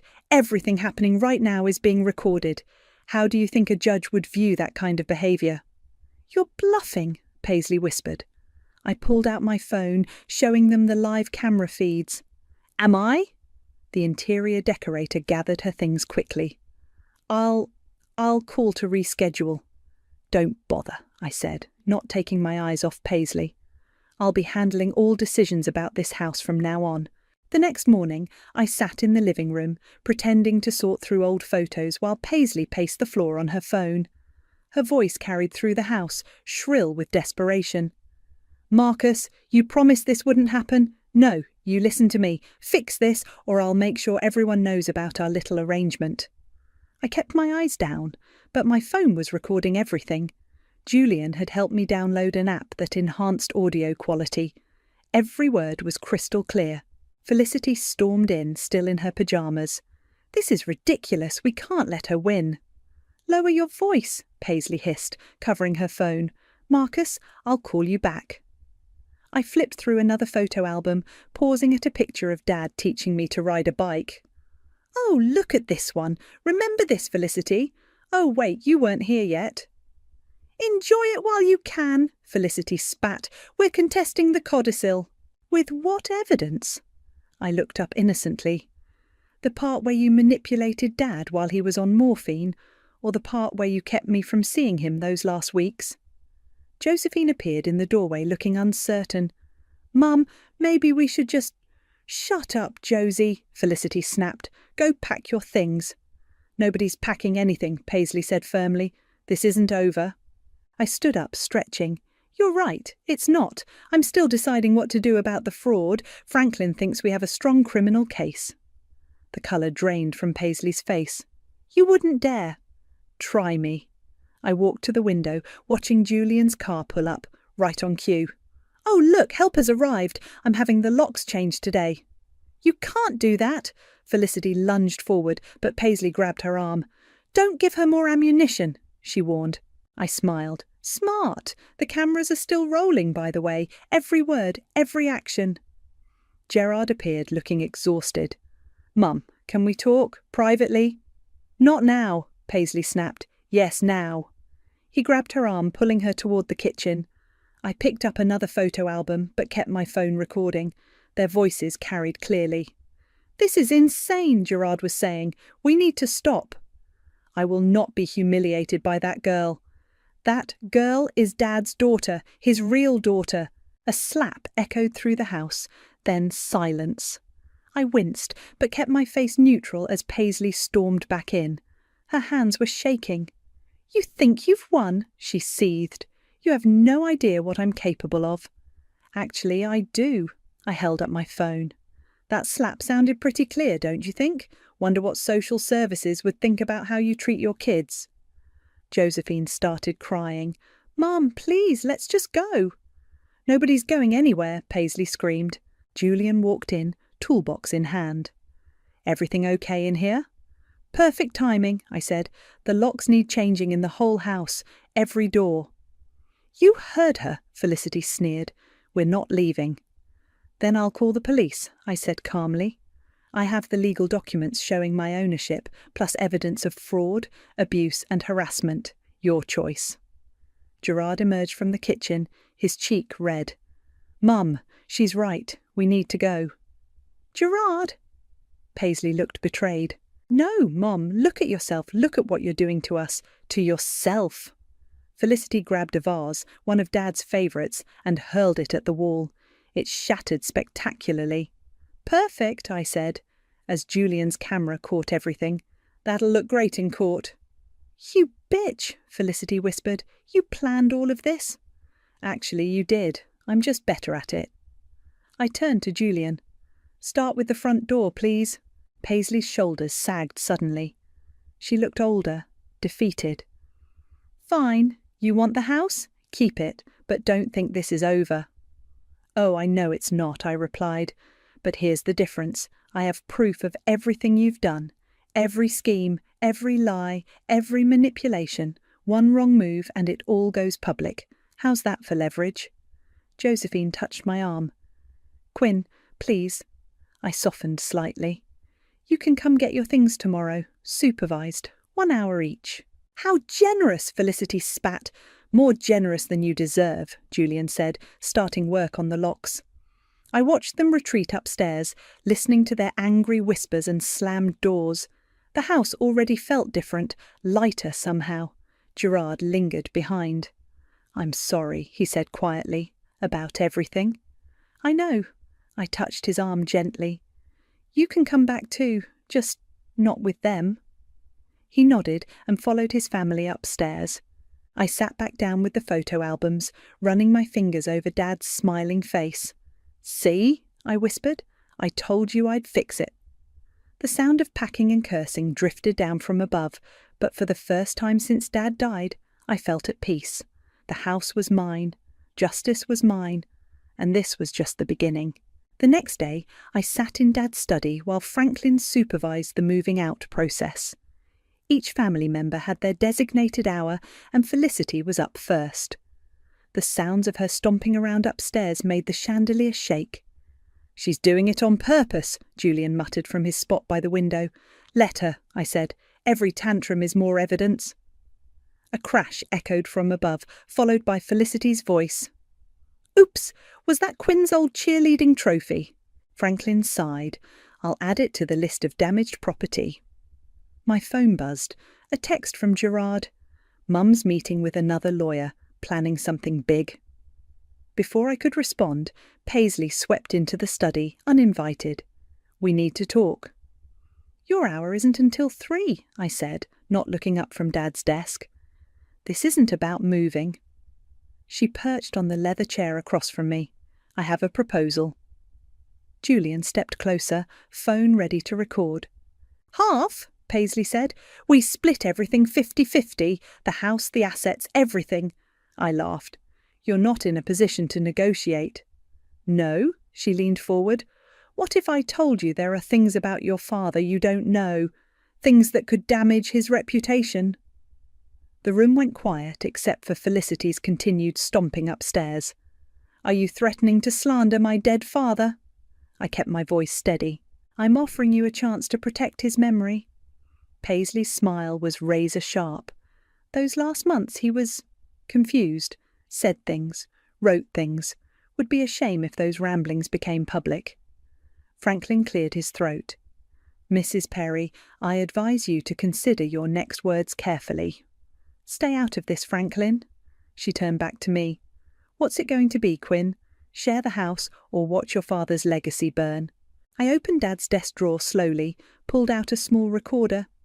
Thank you for that confession. Want to add attempted blackmail to the fraud charges? Her face contorted. You little... Mother! Gerard appeared in the doorway. Stop, please. Always taking her side, she hissed. No, he said firmly. I'm trying to stop you from making things worse. We already lost Dad. Don't make us lose everything else. Josephine appeared behind him, tears in her eyes. Mum, please, let's just go. A thud from upstairs made us all jump. Felicity appeared on the stairs, dragging a massive painting. If we can't have the house, we're taking grandmother's art. That stays, I stood up. Family heirlooms remain with the house. Family? Felicity laughed hysterically. You're not family, you're just the leftover from Dad's first marriage. Felicity, Gerard shouted, but she was on a roll. You think you've won? You think this makes you special? Dad only kept you around out of guilt. Everyone knows he loved us more. The room went deadly silent.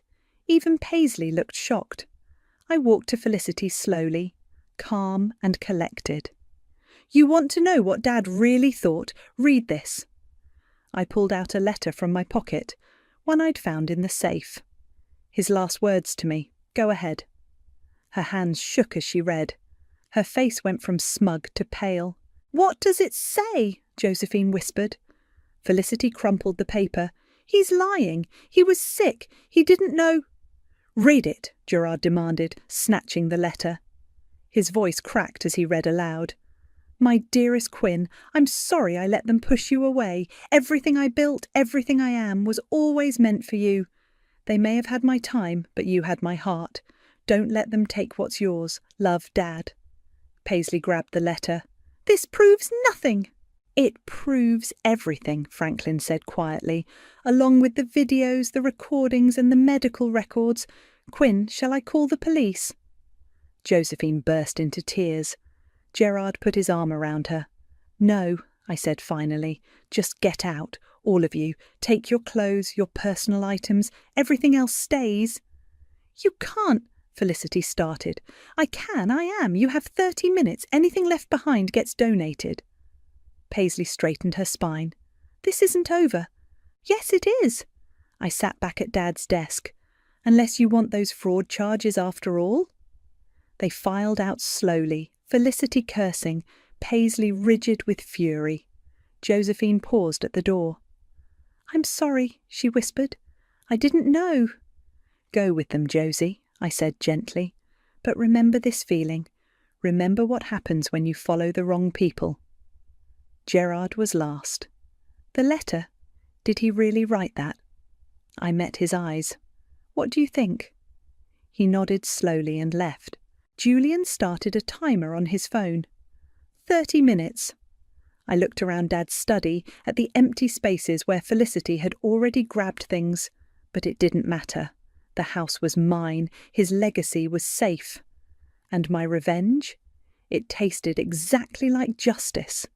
The house felt enormous that night. Every room echoed with emptiness, despite still being fully furnished. I wandered from space to space, touching familiar objects, trying to feel triumphant. Instead, I just felt hollow. The doorbell rang at midnight. I checked the security camera. Gerard stood on the porch, hands in his pockets. You shouldn't be here, I said through the door. I know, but I need to talk to you. I opened the door but blocked the entrance. If Paisley sent you, she doesn't know I'm here. He looked exhausted. Can I come in, please? Against my better judgment, I stepped aside. We walked to the kitchen, where I'd already cleaned up all traces of them.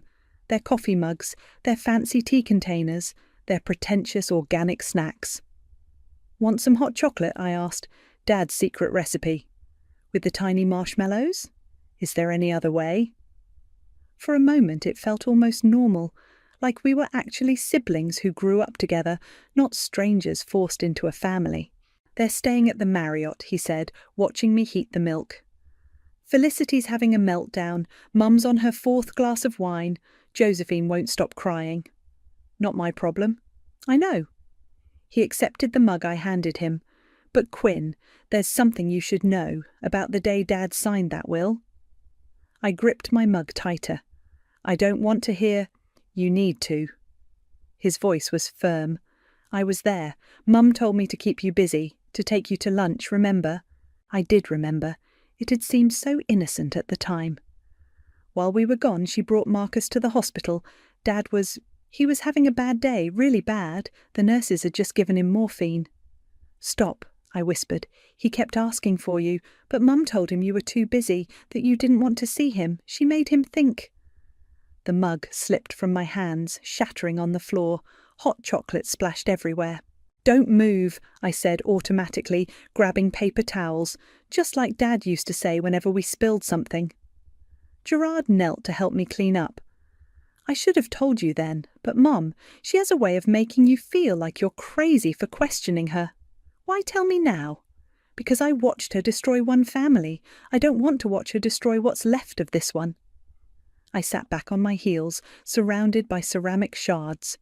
There is no family left. There could be. He met my eyes. I'm not asking for them. I'm asking for me. And for Josephine. She's just a kid, Quinn. She doesn't understand any of this. She's 18. She's terrified. Mum's already talking about lawsuits, private investigators, digging up dirt on you and Dad. I stood up, throwing the paper towels away. Let her try. Quinn, please, you won your house back. You proved Dad loved you most. Isn't that enough? Enough? I spun around. They tried to steal everything from me. They kept me from my dying father. I know. He stood too. And they were wrong. But this revenge, it's changing you. You're starting to sound like them. The words hit harder than I expected. Dad used to say something similar about Paisley. Bitterness changes people, Quinn. Makes them ugly inside. My phone buzzed. A text from Josephine. I miss you. And Dad. I'm sorry. Gerard watched me read it. She means it, you know. She's different from them. Different enough to testify about what really happened with that will? He stepped back. That's what this is about. You're building a case. I'm protecting myself. No, you're becoming exactly what they accused you of being. He headed for the door. Maybe you did win, Quinn, but at what cost? The door clicked shut behind him, leaving me alone in the huge house. I looked around the kitchen, at the broken mug, the spilled chocolate, the empty chairs where a family used to sit. My phone buzzed again. Julian. You okay? Need company? I started to type, I'm fine, but stopped. The truth was, I didn't feel fine. I felt powerful and empty all at once. Come over, I texted back. Bring ice cream. I walked to Dad's study, where his chess set still sat mid-game from our last match. I'd been so focused on winning, on getting revenge, I hadn't noticed what I was becoming. The question was, could I stop? My phone lit up with another text from Josephine. Can we talk? Just us? I stared at the message for a long time, remembering how young she was when she first came into our lives. How she used to follow me around, asking about makeup and boys.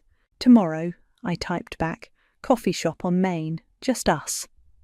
Sometimes I heard Dad's voice whisper, the hardest move in chess is knowing when to step back. The coffee shop was nearly empty when Josephine walked in. She looked smaller somehow, wearing an oversized sweater and none of her usual makeup. For a moment I saw the little girl who used to beg me to braid her hair. I didn't tell Mum I was coming, she said, sliding into the booth. Smart? I pushed a vanilla latte toward her, her favourite. You remembered. She wrapped her hands around the cup. Hard to forget. You used to steal sips of mine all the time. An uncomfortable silence fell between us. Through the window, I watched leaves scatter across the parking lot. They're saying terrible things about you, Josephine finally said. About Dad, too. I expected that. Felicity wants to sell stories to the local papers about Dad being abusive, about him playing favourites. Mum's encouraging it. My hand tightened around my cup. They wouldn't dare.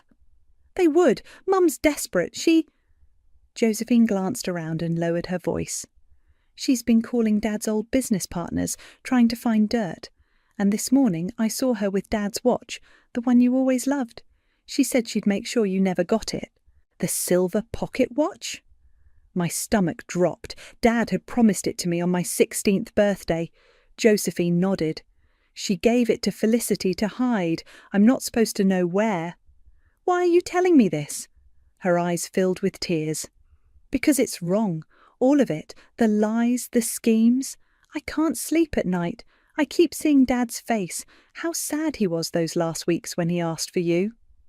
I reached for her hand, but she pulled back. No, let me finish. I heard them, Quinn. The day they brought that lawyer. Dad was so confused, he kept calling me by your name. Mum told him you didn't want to see him, that you were too busy. He cried. My coffee turned to acid in my stomach. Josie, I should have told you then, but Mum said it was for the best, that you'd abandoned us anyway. I believed her because it was easier than admitting what we were doing. A notification popped up on my phone, a security alert from the house. Someone had triggered the backdoor sensor. "I have to go," I stood up abruptly. "Wait!" Josephine grabbed my arm. "There's more. Felicity hired someone. They're going to the house today, while you're here." I was already dialing Julian. "Where's the watch, Josie?" "The old tree house in Dad's garden." "Thank you." I headed for the door. "Quinn?" Her voice was small. "I really am sorry." "I know, kiddo." I managed a smile. "Stay away from the house today, okay?" Julian picked me up around the corner. We drove in tense silence until he said, "You called the police, right?"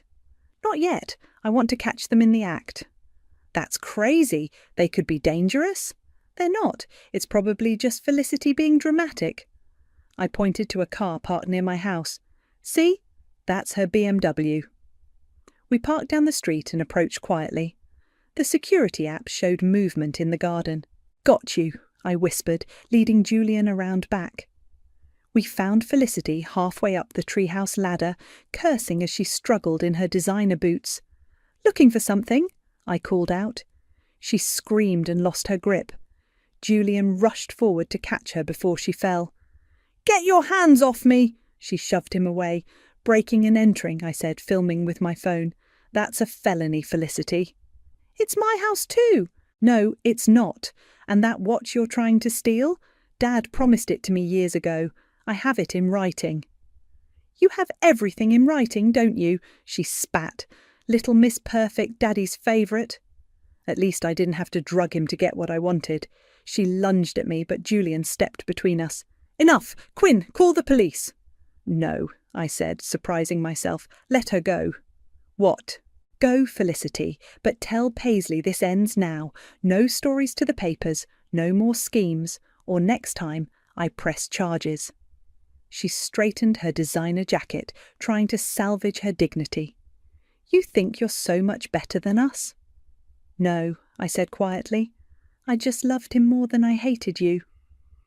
She fled to her car, tires squealing as she drove away. Julian helped me retrieve the watch from the treehouse. It was still beautiful, still ticking perfectly. "You okay?" he asked as I held it. "No." I traced the inscription Dad had added years ago. "For my Quinn, who always makes time for love." You did the right thing, letting her go. Did I? I stared at the watch. Or am I just tired of fighting?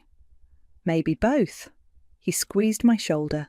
"Come on, let's get you inside before they try something else." But as we walked back, I couldn't shake the feeling that this wasn't over. Not by a long shot. The real estate agent's heels clicked against the hardwood floors as she walked through the house. "It's a beautiful property. We could list it tomorrow." I nodded, watching her measure the living room windows. Dad's watch felt heavy in my pocket as I touched the familiar walls one last time. My phone buzzed, a text from Gerard. "Mum's being served with fraud charges right now. Thought you should know." Another message followed. "It wasn't you, was it?" "No," I typed back. "Franklin did it. Said Dad made him promise." The agent's voice pulled me back. "The garden is spectacular. That treehouse might need to come down, though." "The treehouse stays," I said firmly. "It's part of the rental agreement." She raised an eyebrow. "Rental?" "Yes, I'm not selling. I'm looking for the right family to rent to. Someone who'll love this place like we did." "Like we should have," I added silently. The doorbell rang. Julian opened it before I could move. We'd developed a system after Felicity's break-in attempt. "It's Josephine," he called out. She stood in the foyer, clutching a familiar photo album. "I brought this back. It's yours anyway." The real estate agent excused herself to make some calls, leaving us alone. "How's everyone taking the fraud charges?" I asked. "Mum's lawyer says she might avoid jail if she cooperates. Felicity's having a meltdown about her reputation." Josephine opened the album. "But that's not why I'm here. Look what I found." The photo showed all of us on Dad's last birthday. He was thin but smiling, one arm around me, the other around Josephine. Even Gerard was grinning. Only Paisley and Felicity stood apart, their smiles tight. "We could have been a real family," Josephine whispered. "Maybe, but we chose sides instead. I chose wrong." She closed the album. "Gerard told me you're renting the house out. I can't live here right now. Too many ghosts. Where will you go?" I pulled out a brochure from my back pocket. "Remember when Dad talked about that writing programme in Scotland, the one he always wished he'd done?" Her eyes widened. "You're going?" "For 6 months, maybe longer." I handed her a key. "That's why I need someone to check on the renters, make sure they're treating the place right." "Me?" "You and Gerard, if he wants. The garden needs attention too. Dad's roses won't grow themselves." She clutched the key. "But after everything—" "You told me the truth, Josie, about the will, about the watch. That counts for something." The real estate agent returned, tablet in hand. "I have several interested parties already, all excellent references." "Show me," I said, but kept my eyes on Josephine. "Stay? Help me choose?" She nodded, wiping her eyes. We spent the afternoon interviewing potential renters. A young family caught my eye. Their little girl immediately asked about the treehouse, just like I would have. As the sun set, Julian helped me pack the last box into his car. "You sure about this?" "About Scotland? Yes. About the house? Getting there." "And them?"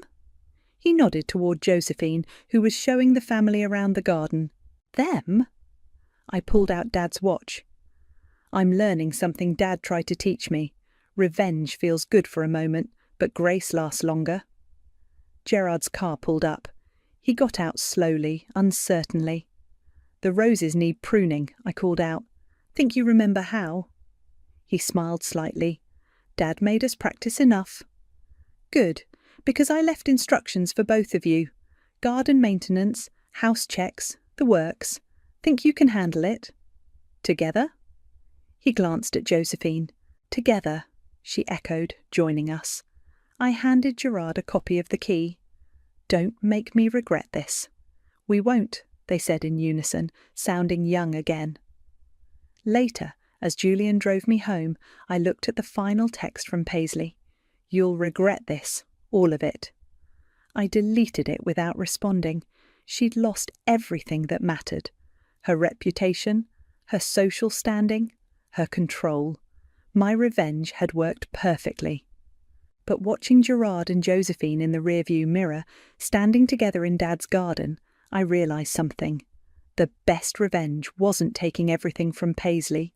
It was saving what I could of the family Dad had wanted us to be. I pulled out his watch one last time, running my fingers over the inscription. The glass face reflected the setting sun, and for a moment I swore I could see him smiling. "Ready?" Julian asked as we turned the corner. I tucked the watch away, feeling lighter than I had in months. "Yeah, I think I finally am." The house disappeared behind us, but I wasn't afraid. Sometimes moving forward means letting go, not of the past, but of the anger that chains you to it. Dad taught me that too in the end.